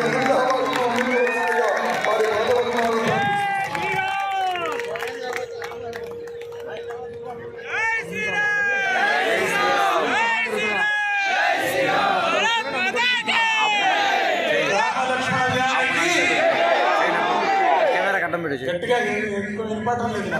రామ లక్ష్మణ జానకి రామ లక్ష్మణ జానకి ఐదవ శంకారావం అంటున్నా శంఖమంటున్న జయం జయం కలగలే కాక అని దత్తుని నేను ప్రార్థన చేస్తున్నాను. మనం ఏది ఆశిస్తున్నామో ఏది అపేక్షపడుతున్నామో అది జయం కలగని ఇప్పటికీ 5120 సంవత్సరాలు ఉన్నాయి. హిందూ సంస్కృతి అటువంటి హిందువులందరూ కూడా హిందూ దేశానికి వస్తే చాలు ఇక్కడ ఒక దేవలోకము అనే ఇప్పటికీ కూడా ఎంతో మంది యూరోపియన్స్ చెప్తుంటారు. అటువంటి హిందూ రాష్ట్రంలో మనం ఎంత ఉంటామంటే మన భాగ్యం అంత అద్భుతమైనటువంటి భాగ్యం. ఇది మనకి ఎక్కడ మర్చిపోకూడదు. ఎన్ని నదులు ఉన్నాయి, ఎన్ని పర్వతాలు ఉన్నాయి. అటువంటి అవతార రూపమే ఇక్కడికి భగవంతుడు ఇక్కడ ఎన్నుకున్నాడు. ఈ భూమిని ఈ భారత భూమిని ఎన్నుకున్నాడు తన యొక్క అవతారాల కోసం. అటువంటి అవతార రూపమైనటువంటి భగవంతుడే వేరే మనిషి రూపంతో వచ్చి ధర్మాన్ని ప్రచారం చేశాడు. అటువంటి ధర్మాన్ని నిలుపుకోవటము మన యొక్క కర్తవ్యం మనది. ఒక్కొక్క పల్లెలో ఒక్కొక్క గ్రామంలో ఒక్కొక్క ఆలయము అప్పుడు ఉండేటువంటి మహారాజులు కానీ అప్పుడు ఉండేటువంటి దాతలు కానీ కట్టించినటువంటి ఆలయాలు ఎన్నో జరిగినటువంటి ఆలయాలు ఎన్నెన్నో ఉన్నాయి. అవన్నీ కూడా మనం రక్షణ చేసుకునేటువంటిది స్వతహా రక్షణ చేసుకునేటువంటి బాధ్యత మన మీద పడింది అని మళ్ళీ మీకు నేను జ్ఞాపకం చేస్తున్నాను. మన సంప్రదాయాలు మర్చిపోకూడదు. అందరూ నొసడికి పొత్తు పెట్టుకోండి. మన సంప్రదాయం అది మనది. ఇక్కడికి చూస్తే సంతోషపడేటువంటి ఇతర దేశస్తులు ఇక్కడ పరిగెత్తుకొని వస్తూ ఉంటారు. అటువంటి సందర్భం మనకందరికీ కుదిరింది. మనమంతా హిందువులు దైవ భక్తులు మనమందరూ కూడా ఆ జనమేజయుడు అయిన తర్వాత మనమందరూ కూడా ఈ ఒక లెక్క మనకు 5125 సంవత్సరాలు మనకి. ఉగాది అంటేనే మనకి అదే హ్యాపీ న్యూ ఇయర్. మనకు వేరే హ్యాపీ న్యూ ఇయర్ మనం చేయకూడదు. కేకులు కట్ చేసుకోకూడదు. కేకులు కట్ చేసుకోవటము అనటం అది ఇంకా వెలిగించాలి కానీ లైట్ రూపొందకూడదు. మనం వెలిగిపోతూ ఉండాలి. ఈరోజు మనం అనుకున్నటువంటి వేదిక మీద కూర్చున్నటువంటి ఎందరో మహానుభావులు మీకు ఎంత అదృష్టం. అటువంటి వాళ్ళ మహానుభావులందరినీ దర్శనం చేసే యోగం మనందరికీ కలిగితే ఆ దత్తుడి కృప కలగని ఈరోజు ఏమేమి హైందవ ధర్మం ఈ ఒక కార్యక్రమాన్ని వేసుకున్నారు వాళ్ళకి దిగ్విజయం కలగని అని అంటూ ఈ పిలుపు అక్కడికి దిగంతానికి వెళ్ళని అక్కడికి ఉండేటువంటి ఎవరెవరు ఉన్నారో వాళ్ళందరికీ కూడా వెళ్ళని మన యొక్క ప్రార్థన పరమాత్ముడికి వెళ్ళని అని మనమందరూ గ్రూప్గా ఎందుకు భగవంతుడిని స్మరణ చేయకపోతే అందరూ చేరేటువంటి శక్తి ఇక్కడ 40 ఏళ్ళు ఉంటుంది. ఇక్కడ ఈ రోజు జై బోలో హనుమానికి, జై వీర హనుమానికి, ఇది 40 ఏళ్ళు ఉంటుంది ఈ శబ్దం అంతా. అటువంటి రికార్డ్ అయిపోయింది. అటువంటి భారత భూమిలో మనము కొన్ని కోల్పోతున్నాము. కోల్పోకూడదు. మన హక్కును మనం సాధించుకోవాలి అని అంటూ మన ధర్మాన్ని మనం పాలించుకుందామని అంటూ ఇప్పుడే 2 ప్రతిష్ఠ చేసుకొని వచ్చాను. మళ్ళీ ఇంకా 2 ప్రతిష్టలకి ఇప్పుడు వెళుతున్నా, బయలుదేరుతున్నా. మధ్యలో అంతరాయం కలిగించాను. చాలా మహాత్ములు మాట్లాడేటువంటి సందర్భం ఉన్నాయి. దానికన్నా ముందే నా మీద ప్రేమతో నాకు ఈ 2 నిమిషాలు కల్పించారు. మీ అందరికీ నేను దీవిస్తున్నా. దత్తుడి భగవంతుడు మీ అందరినీ మంచిగా చేయని, చల్లగా ఉండని. ఈ ఎండలో కూడా మీరు ఉన్నారంటే మీ ఎంత శ్రద్ధ మీకు అనేది బాగా తెలుస్తుంది. మరి వేదిక మీద ఉండేటువంటి మహాత్ములందరికీ కూడా చేయి అందరూ ఒక్క పని అందరూ నమస్కారం చేయండి. చేతులు పైకెత్తండి. అందరూ కూడా చేతులు పైకెత్తండి. వెంకటరమణ స్వామి గోవిందా వాళ్ళందరికీ నమస్కారం చేస్తూ వాళ్ళ ఆశీస్సులు అందరూ తీసుకుంటాం. వాళ్ళ ఒక్కొక్క పలుకుని కూడా మనం జ్ఞాపకం చేసుకుంటాం అని అంటూ ఈ హైందవ ధర్మం, ఈ శంకారామం ఎట్లా ఈవిడ కార్యక్రమం వీళ్ళు అనుకున్నారు, సంకల్పం చేశారు. వీళ్ళకి జయం కలగని, వాళ్ళకి కలిగితే నాకు కలిగినట్టే కదా జయం, అందరికీ జయం కలగని అని దత్తుడిని నేను వేడుకుంటూ, ఆ జగన్మాతను వేడుకుంటూ, ఇక్కడ అమ్మవారి క్షేత్రంలో ఉన్న మనం అమ్మని వేడుకుంటూ జై గురుదత్త, శ్రీ గురుదత్త.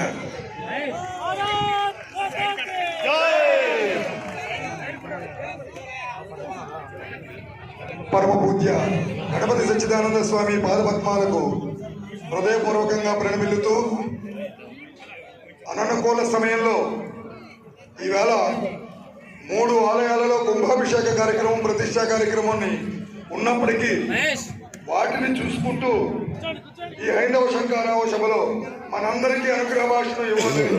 వారు వచ్చి వారి అమృత పలుకులు మనకి అందించి ఆశీర్వదించి ఈ ఉద్యమానికి విజయం కలగాలని వారు సంకల్పాన్ని ప్రకటించి మరింత బలాన్ని మనకు అందించారు. పూజ్య గణపతి సచ్చిదానంద.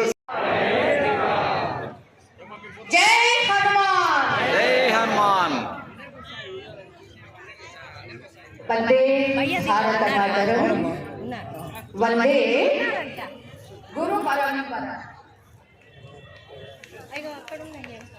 ప్రియ హిందూ బంధువులారా, దివ్యాంగ స్వరూపులారా, మన ధర్మం సనాతనమైనటువంటిది, పురాతనమైనటువంటిది, చాలా ప్రాచీనమై వైదిక ప్రమాణంతో కూడి ఉన్నటువంటి మన ధర్మం పుచ్చుకునేది కాదు. మనం పుట్టిందే ఈ ధర్మంలో.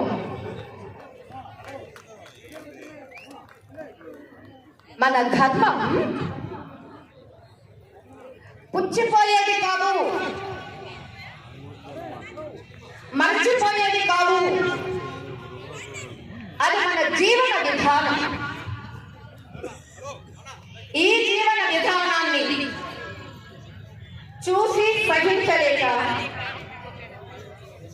విదేశాలలో పుట్టినటువంటి అన్య మతాలు మన దేశానికి వచ్చి ఆశ్రయం ఇవ్వమని అడిగి తిరిగి మనల్ని అనాశ్రయం చెయ్యాలి అని దాడి చేస్తూ ఉన్నారు. అటువంటి సమయంలో ఎంతవరకు మన పెద్దలంతా చెప్పినట్లుగా ఎవరి కర్మ వాడు అనుభవిస్తాడులే, మనమెందుకు దీంట్లో పూసుకోవడం, మనమెందుకు ఇది పూసుకోవడం అనేటటువంటి ఒక జడత్వపు, ఒక అవివేకపు ఆలోచనతో ఎంతవరకు సాగించుకుంటూ వచ్చాం. ఇక ఇప్పుడు ఇది సహించేది లేదు. ఎందుకంటే ముందుగా మనందరికీ తెలియాల్సింది మత మౌఢ్యత ఏమిటి, ధర్మదార్ఢ్యత ఏమిటి? ఎంత ధర్మదార్ఢ్యత ఉంటే ఇవాళ మీరందరూ ఎప్పుడో 13వ తారీఖున ప్రారంభం కాబోయేటటువంటి మేళ, కుంభమేళ, మహాకుంభమేళ ఇదిగో ఇక్కడ ప్రత్యక్షంగా దర్శనమిస్తూ ఉంది.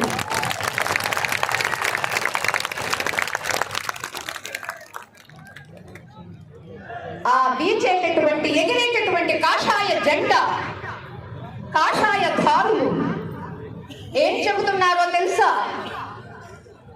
ఎంతవరకు తెలియనితనము, అతి సహనము అనేటటువంటి వాటిని ఇక ఇప్పుడు దహనం చేయడానికి సిద్ధపడ్డాము అనేటటువంటిది సూచిస్తుంది ఈ కాషాయ వర్ణం. కాషాయం అంటే అగ్ని వర్ణం.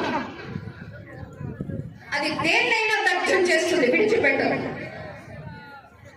అయితే సహనం సహనం సహనం అని నొక్కి పెట్టడంతో ఇవాళ మన హిందూ జాతి కాస్త ఉపేక్ష వహించింది. ఇక ఇప్పుడు ఉపేక్షించడానికి సమయం లేదు. అన్య మతస్థుల్లో మనం చూస్తే మతం తీసుకుంటారా బ్రతుకుతారు, లేకుంటే చస్తారు అని అంటూ మీరు కాఫీలు, మీరు సైతాన్లు, మీరు మాకు శత్రువులు అంచేది మిమ్మల్ని మేము బ్రతకనివ్వం. మన చరిత్ర చూస్తే ఒక చిన్న పిల్లలు జొరావర్ సింగ్, ఫతేహ్ సింగ్ అనేటటువంటి చిన్న పిల్లల్ని హిందూ ధర్మం విడిచిపెట్టి మా ధర్మాన్ని మీరు స్వీకరించకపోతే మిమ్మల్ని సమాధి చేసేస్తాము అని అంటే దానికి కూడా సిద్ధపడ్డారే తప్ప పర ధర్మాన్ని తీసుకోవడానికి వాళ్ళు సిద్ధిగా లేరు. అది మన జాతి. ఇదా మతం అంటే ద్వేషమా? మతం అంటే హింసన?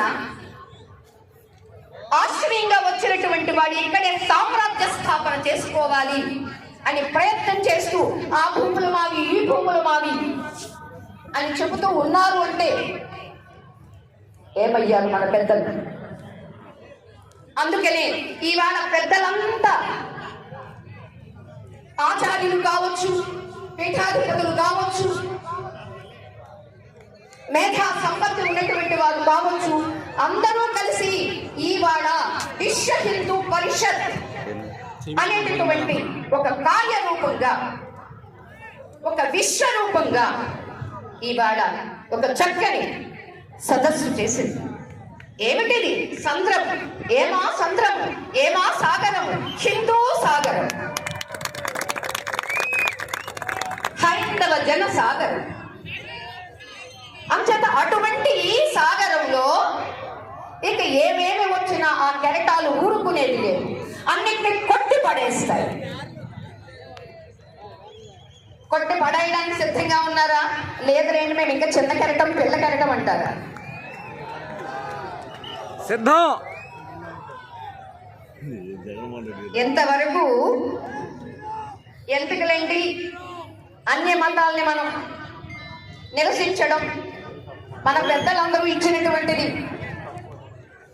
స్వీయ ఆరాధన సర్వ ఆదరణ కాబట్టి ఆ ఆదరణలోనే అన్నింటినీ గౌరవించాము, ఆదరించాము. ఇదే సూక్తిని మనం ఒక్కసారి రామాయణానికి కానీ మహాభారత సమయానికి కానీ మనం తీసుకుని వెళితే రామచంద్రుడు ఎందుకు ఊరుకోలేదు? రావణాసురుని ఎందుకు వధించాడు? 14,000 మంది రాక్షసుల్ని ఒక్కడే సంహరించాడు. అంతేకాదు అదే రామనామంతో మన హనుమ 80,000 మంది రాక్షసుల్ని జై శ్రీరామ్ అని అంటూ వధించాడు. మశకీకృత రాక్షసం, గోష్పదీకృత వారాశి, మశకీకృత రాక్షసం. అంటే ఇక్కడ మనమంతా ఏమనుకుంటున్నామంటే అందరినీ ఆదరించాలి కదండి. ఆ ఆదరించేటటువంటి దానిలో ఏది మనం నిరసించాలి అనేది కూడా తెలియాలి. అందుకని అన్నదమ్ముల్లో కూడా పొరపాటు చేస్తే విభీషణుడికి ఆశ్రయించాడు రామచంద్రుడు, సుగ్రీవుణ్ణి ఆదుకున్నాడు. వాటి ఇద్దరి అన్నలను కూడా వధించాడు. ధర్మం ఏం చేస్తుంది? అధర్మాన్ని నాశనం చేస్తుంది. చెయ్యడం కోసమనే ఇక్కడ ఇవాళ ఎంత పెద్ద సభ ఏర్పాటు చేసింది మన విశ్వ హిందూ పరిషత్. ఇక మన ధర్మంలో ఉన్నటువంటి విస్తృత విశాల భావన మంచిదే, కానీ ఎంతటి విస్తృతంలో కూడా నా శరీరంలో కాలుకి ఎక్కడైనా ఇన్ఫెక్షన్ అయితే డాక్టర్ గారు అమ్మ వేళ్ళు తీసేయాలి అని అంటే నేను తీయడానికి ఒప్పుకుంటానే తప్ప పర్వాలేదు రండి ఉంచండి, నా శరీరం అంతా కుళ్ళిపోయినా పర్వాలేదు అని తెలివైన వాళ్ళు ఎవరు అన్నారు, నేను కూడా. అలానే ఇవాళ సమాజంలో ఎదురవుతూ ఉన్నటువంటి సమాజంలో ఎక్కడెక్కడ అన్య మతపరంగా ఉన్నటువంటివి అవి ఏమైనా సరే ఎంతవరకు మనకు పెద్దలు ఎందరో చెప్పారు, వాటిని అన్నింటినీ ఎదుర్కొనేటటువంటి శక్తి సామర్థ్యాలు మనకి కావాలి. పరాశర సంహితలో రామచంద్రుడు దశకంఠ రావణుని వధించిన తర్వాత వెళుతూ ఉంటే ఆకాశవాణి పలుకుతుంది, అయ్యా దశకంఠ రావణుడే కాదు శతకంఠ రావణుడు ఉన్నాడు, వాడిని కూడా వధించాలి. సరే, ఆ శతకంఠ రావణుడు భూమి ఎక్కడ లేడు, అంతరిక్షంలో ఉన్నాడు. అంతరిక్షంలో ఉన్నటువంటి వాడికి అగ్నియే ఒక ప్రాకారంగా ఉంది వాడికి. అటువంటి అగ్ని ప్రాకారాన్ని హనుమ తన తోటతో సముద్రంలో పడేస్తాడు. అరే హనుమ, అప్పుడంటే నేను వారధి కట్టాను, ఇప్పుడు ఎలాగయ్యా అంటే అన్నింటికి నా శక్తి ఉందిగా అని అంటూ తన తోటతోటే వారధి కట్టాడు. అది సహస్ర యోజనాలండి. ఇక్కడ శతయోజనాలు రావణాసురుడి లంక, కానీ అక్కడ శతకంఠుడిది సహస్ర యోజనాలు. ఎన్ని యోజనాలు అయితే ఉందంటే శక్తి ఉన్నప్పుడు, ఎన్ని యోజనాలు అయితే ఉందంటే ఆత్మవిశ్వాసం ఉన్నప్పుడు, అది ఎంత కష్ట తప్పైతే ఏముందంటే ధర్మమైనప్పుడు, ఆ ధర్మంతో ఆ రామనామంతో హనుమ తన తోకనే వారధిగా చేశాడు, తన తోకనే సోపానంగా అంటే స్టెప్స్ గా కూడా చేశాడండి. ఆ ప్రకారాన్ని సముద్రంలో పడేశాడు. ఇంకా ఆశ్చర్యం ఏమిటంటే వాడు శతకంఠుడు కావడంతో ఒక కంఠాన్ని వధిస్తూ ఉంటే మరొక కంఠు ఆ రక్తం పడి మరొక శిరస్సు చేస్తున్నాడు, మరొక రావణాసురుడు లేస్తున్నాడు. రామలక్ష్మణులు ఇద్దరు అలసిపోయారు, మూర్ఛపోయారు. ఇక అప్పుడు ఏం చెయ్యాలి అని అనుకుంటే గార్గ్య మహాముని వచ్చి సీతాదేవికి, అమ్మా ఏదో నీవు ఒక మంత్రం ఉపదేశం చేస్తా, అంటే ఇప్పుడు నీవు చేయాల్సినటువంటి కర్తవ్యం ఇది అని హనుమ మంత్రాన్ని ఉపదేశిస్తే ఆ సీతాదేవి ఆ హనుమ మంత్రాన్ని 108 సార్లు జపించేసరికి ఆమెను ఒక మహాకాళి ఆవహించిందండి. అంతే, ఎప్పుడైతే మహాకాళి అయ్యిందో హనుమ తన భుజాల మీద కూర్చుండి పెట్టుకున్నాడు. ఆయన పంచముఖ ఆంజనేయ స్వామి అయ్యాడు. అప్పుడు పంచముఖ ఆంజనేయ స్వామి అమ్మని ఎప్పుడైతే భుజాల మీద కూర్చొని పెట్టుకుని అమ్మకు ధనస్సు ఇచ్చాడు, అంతే అమ్మ ఎక్కువ పెట్టింది ధనస్సు, బాణాలను సంహరించింది. ఇక ఒక్కొక్క ఆ శతకంఠుడి శిరస్సును కింద పడుతూ ఉంటే హనుమ తన తోకతో కింద పడనివ్వకుండా ఆ రక్తాన్ని కాళికాదేవికి ఇస్తే కాళికాదేవి దాన్ని స్వీకరించింది, మనం మంచినీళ్ళు తాగినట్లుగా. అలా సీతా మహాదేవి ద్వారా శతకంఠుడు అంటే 100 కంఠాలు ఉన్నటువంటి వాటిని మన అందరికీ దశకంఠుడు బాగా తెలుసు.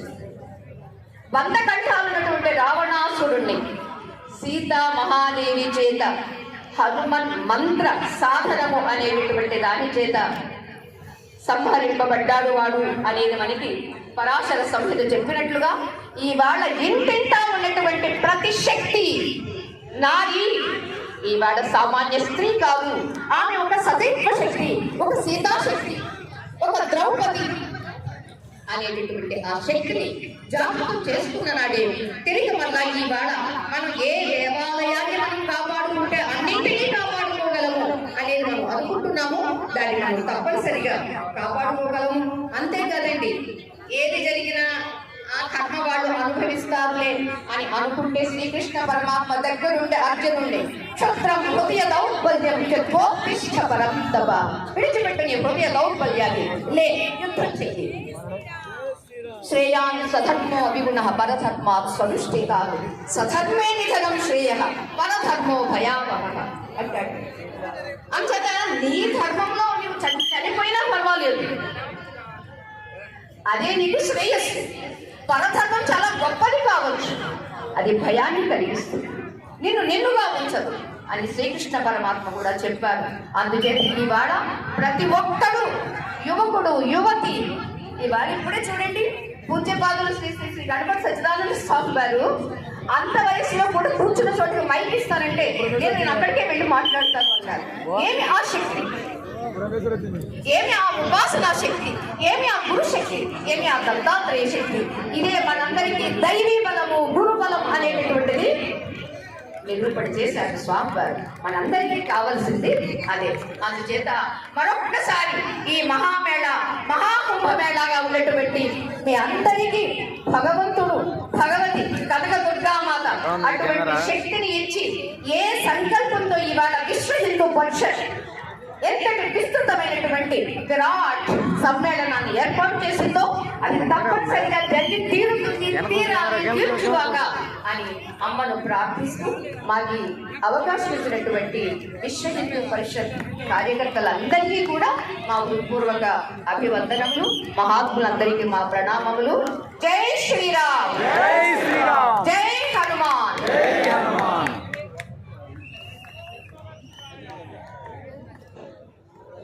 మాతాజీకి ధన్యవాదాలు తెలియజేసుకుంటూ వారిని వచ్చి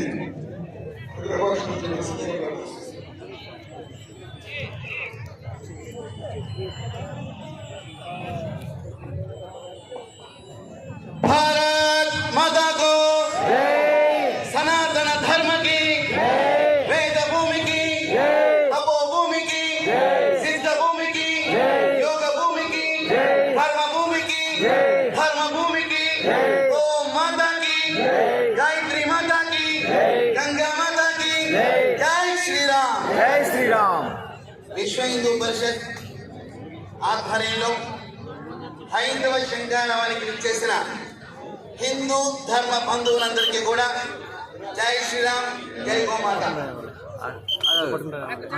పరిషత్ పెద్దల యొక్క సూచన, స్వామీజీ మీరు గోసంరక్షణ చేస్తుంటారు కాబట్టి విశిష్టమైనది గోవు యొక్క ప్రాశస్తం. గావో విశ్వస్వ మాతరః, గోవు ఈ విశ్వానికి మాత అని చెప్పబడింది. భగవంతుని యొక్క సృష్టి గోవు. ఋషీశ్వరుడు రాజర్షి అయిన విశ్వామిత్రుని యొక్క సృష్టి గేదె.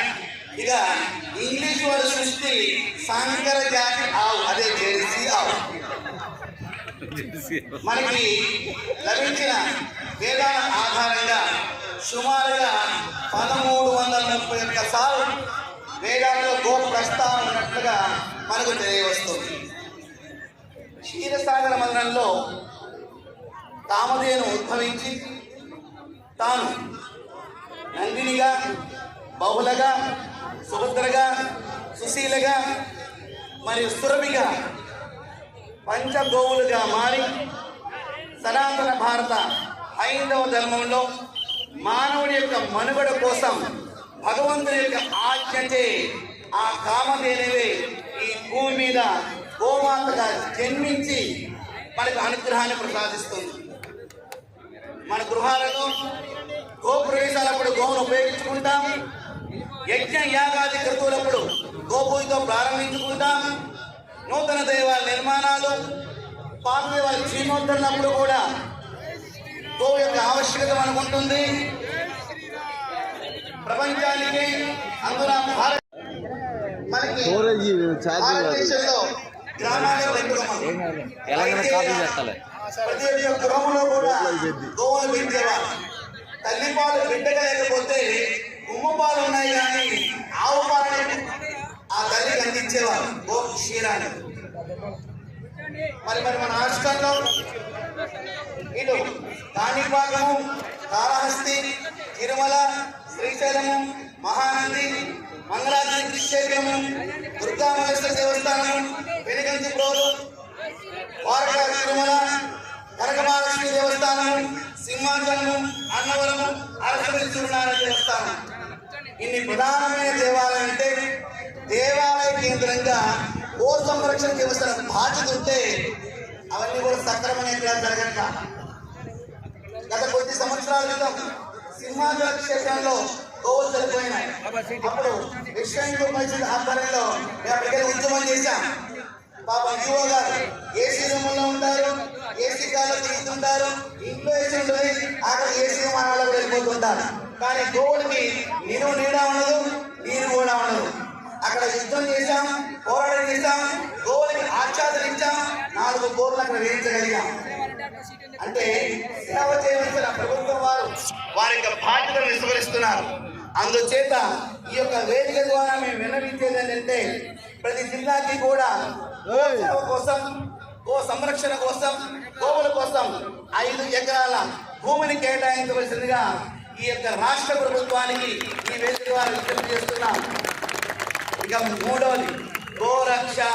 అసలైన వ్యవహారం ఇక్కడే ఉందండి. ఈ రాష్ట్రంలో ప్రతిరోజు వందలాది గోవులు అటు శ్రీకాకుళం నుంచి ఇటు చెన్నై వరకు నిరంతరాయంగా ప్రయాణం చేస్తూనే ఉంటాయి, మదసాల్లో వధించబడుతూనే ఉంటాయి. వాటిని గో ప్రేమికులు, గో సేవకులు, గో పోషకులు, గో రక్షకులు, గో వీరులు ఆ యొక్క కంటైనర్ ఆపి పోలీస్ స్టేషన్ తీసుకువెళ్తే ఇక అసలు నాటకం ప్రారంభమవుతుంది. ఎవరైతే రిపోర్ట్ చేయడానికి ఇచ్చామో వారిని భయభ్రాంతికి గురి చేయడము, వారి మీద కేసు నమోదు చేయడము, వారిని ఇబ్బంది కలగజేయడము ఈ విధంగా జరుగుతున్నాయి. మరి ఈ విధంగా గోవు హత్యలకు గురవుతున్నాయి. కృతయుగంలో హిరణ్యకశిపుడు, హిరణ్యాక్షుడు, త్రేతాయుగంలో రావణ కుంభకర్ణాలు, ద్వాపరయుగంలో కంసజరాసంతుడు, ఈ కలియుగంలో గో హత్యలు చేసేవారు వీరే రాక్షసులు. అటువంటి గో హత్య చేసినప్పుడు మరి చట్టం, మన రాజ్యాంగ చట్టాన్ని పరిరక్షించవలసిన ప్రభుత్వ విభాగాలను కూడా ఏం చేస్తున్నాయి?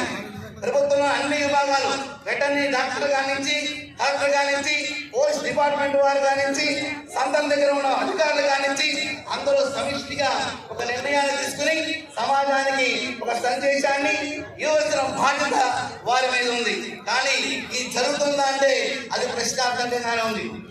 ఈ అఖండమైన హైందవ సంఘాల వేదిక ద్వారా ఒక చక్కటి సంకల్పాన్ని మనం చేసుకుందాం. అయోధ్యలో 2012వ సంవత్సరంలో విశ్వ హిందూ పరిషత్ అంతర్జాతీయ అధ్యక్షుడైనటువంటి మానయ్య అశోక్ సింఘాజీ గారి సంకల్పంగా అయోధ్యలో రామయజ్ఞాన్ని చేసిన 2012వ సంవత్సరంలో కరసేవాపురంలో ఏప్రిల్ మాసం, మే మాసంలో 21 రోజులు బాలరాముల చుట్టూ ప్రదక్షిణ చేస్తూ పంచకోసి పరిక్రమ చేస్తూ ఆ ఎండలో పాదరక్షణ లేకుండా ప్రదక్షిణ చేస్తుంటే కాలికి బొబ్బలు వచ్చి, నీరు వచ్చి, అవి చితికి తోలు ఊరి రక్తము ఆ యొక్క నేల మీద అచ్చులుగా పడుతుంటే రామ భక్తితోనూ, రామనామంతోనూ, రామ జపంతోనూ, రామసేవతో తన్మయత్వానికి ఉన్నాయి. అక్కడ 3 సంకల్పాలు చేశాం. ఒకటి, ఢిల్లీ కేంద్రంగా ఈ కాషాయ ధ్వజం లెబలబలాడాలని, శీఘ్రంగా అయోధ్యలో శంకుస్థాపన జరగాలని, గోవుని జాతీయ ప్రాణిగా ప్రకటించాలని. ఈ వేదిక ద్వారా గోవుని జాతీయ ప్రాణిగా ప్రకటించడానికి మనం సంకల్పం చేద్దాం.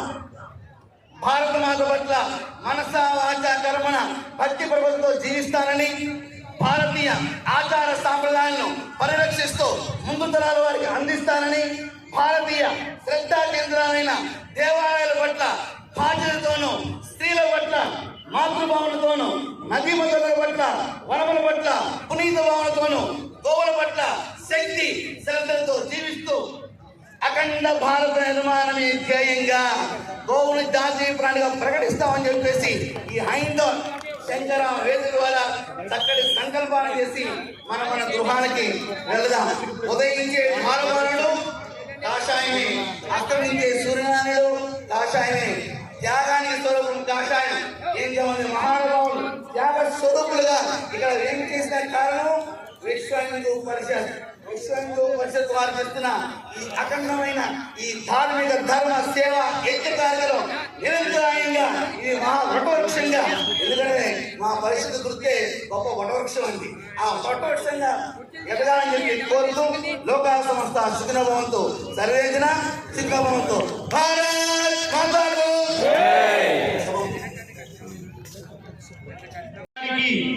కల్లం పెట్టి వైద్యం చేసినటువంటి ఆరోగ్య కేంద్రాలు, మన ఆలయాలు, మానసిక వైకల్యంతో వచ్చినటువంటి వారికి జప ధ్యానాల ద్వారా ఆసన ప్రాణాయామాదుల ద్వారా, సత్సంగాల ద్వారా సరైనటువంటి మానసిక స్థితికి తీసుకువచ్చినటువంటి మనోవైజ్ఞానిక కేంద్రాలు మన దేవాలయాలు.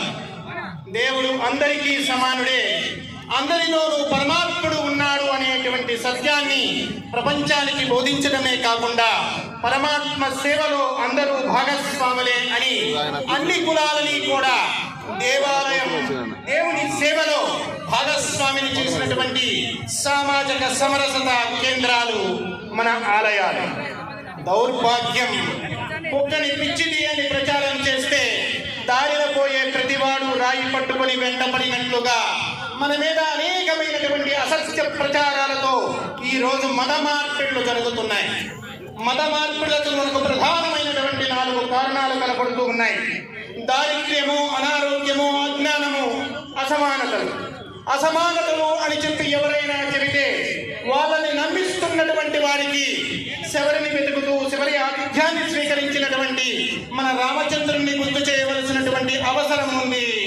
అలాగనే విదురుని ఇంటికి విందుకు వెళ్ళినటువంటి కృష్ణ పరమాత్మను స్మరింప చేయవలసినటువంటి అవసరం ఉంది. మాదిగ కక్కయ్యను, దూదేకుల సిద్ధయ్యను, గరమెరెడ్డి అచ్చమ్మను, బ్రాహ్మణుడైన అన్నాజయ్యను, క్షత్రియుడైనటువంటి ఆనంద భైరవ యోగిని అందరినీ కూడా ఒకే పంక్తిలో కూర్చుండబెట్టి ఆత్మజ్ఞానము బోధించి ఆధ్యాత్మికతతో పాటు అన్నప్రసాదాన్ని అందించినటువంటి వీరబ్రహ్మేంద్ర స్వామి లాంటి అవతార మూర్తుల గురించి గుర్తు చేయవలసినటువంటి అవసరం ఉంది. సర్వులు సమానులే, తరించడానికి అందరికీ అవకాశం ఉంది అని చెప్పి అష్టాక్షరి మహామంత్రాన్ని సర్వులకు బోధించినటువంటి రామానుజుల వారి గురించి గుర్తు చేయవలసినటువంటి అవసరం ఉంది. ఈరోజు అనేకమైనటువంటి ప్రలోభాలతో హిందూ సమాజం మత మార్పులకు గురి అవుతూ ఉంది.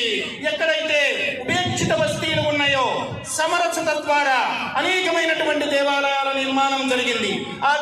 ఆ కేంద్రాలలో బాల వికాస తరగతులు జరుగుతూ ఉన్నాయి.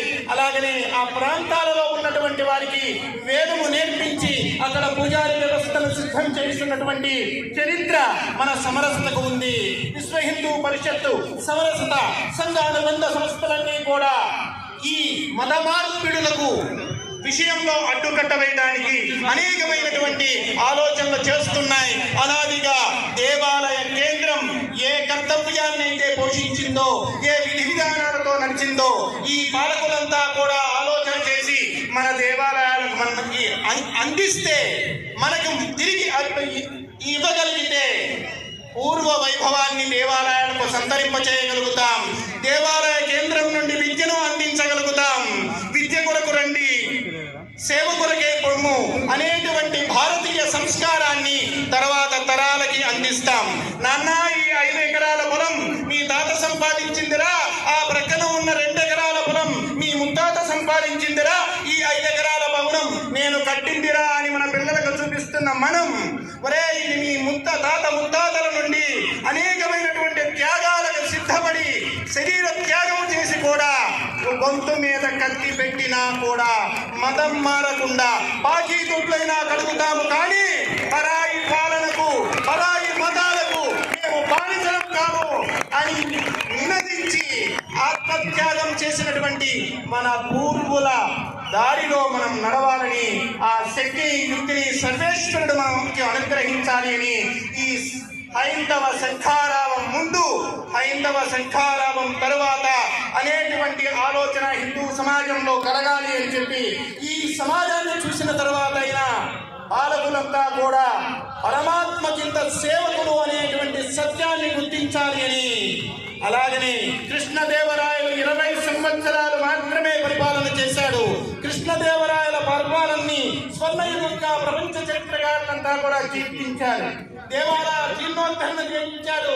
దేవాలయాలకు అవసరమైనటువంటి మణిమాన్యాలను సిద్ధం చేశాడు. ఇంత చేసినటువంటి కృష్ణదేవరాయలు ఏ దేవాలయం మీద పెత్తనం చేయలేదు, ఎక్కడ తన ఆధిపత్యం చూపించలేదు. తేరు నడిచే దారిలో, వసంత పంచమిలో, వసంత నవరాత్రులలో కొరక పట్టుకొని ఆ దేవుని రథం ముందు కూర్చున్నటువంటి కృష్ణదేవరాయలు మన బాలకులందరికీ ఆదర్శం కావాలని, మన బాలకులకు, ప్రజలకు అందరికీ సద్బుద్ధి కలగాలని, మనమంతా కూడా భరతమాత సేవలో ముందుకు సాగాలి అని భారతదేశం భారతీయ సనాతన ధర్మం ఒక్కటి నిలబడి ఉంటే ప్రపంచమంతా సుఖశాంతులతో నిలబడుతుంది అనేటువంటి సత్యం ప్రపంచమంతా గుర్తించింది. భారతదేశంలో ఉన్నటువంటి వ్యక్తులు గుర్తించవలసినటువంటి అవసరం ఉంది. ఈ శక్తి మనకు రావాలి, ఈ చైతన్యం మనకు రావాలి అని కోరుకుంటూ జై శ్రీరామ్, జై శ్రీరామ్, జై శ్రీరామ్, భారత్ మాతాకు భారత్ మాతాకి భారత్ మాతాకి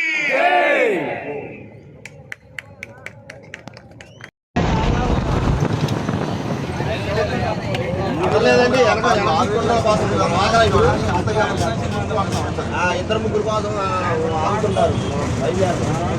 సభలో ఉన్నారు జనం. నాయకులు బయలుదేరుతున్నారు.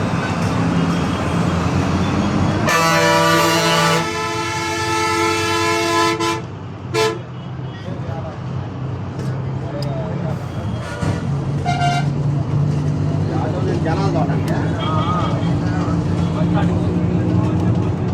ఇడిగా వచ్చిన వాళ్ళు ఉంటారంట. బళ్ళు లేకుండా వచ్చిన వాళ్ళు చాలా మంది ఉన్నారు. ఇదంతా బస్సు వాళ్ళే, కొంతమంది బస్సు పెయింట్ చేసేవాళ్ళు. కొన్ని కార్లు వెళ్ళి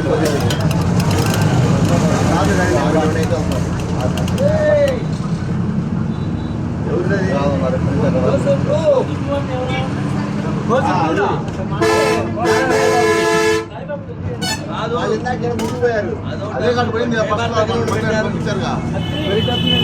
ఇక్కడ నుంచి బయటికి ఇక్కడ ఇల్లు అక్కడ ఆడుంది. వీళ్ళు ఎడ తరపడ్డారు శ్రీనివాసు వస్తారు బయటికి. అర్థమైందా? కాకపోతే మనం నడిచినా కానీ అవారా శాఖ ఎడతట్టుంది. ఫస్ట్ వాళ్ళందరికీ రోజారు కదా ఉండే బస్సులు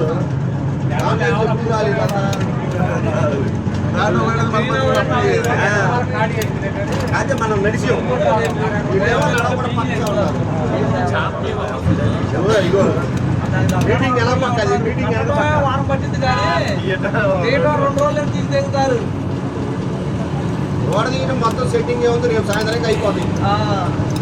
రైలు దానికి ఉన్నాడుగా ఈ రైతులు సగం చేసుకోండి. రేపు ఎవరి వాళ్ళు ఇస్తాం బాగుంటారు మరి దానికి ఉండాలా. ఇటు మనీ మనకు చేయాలి.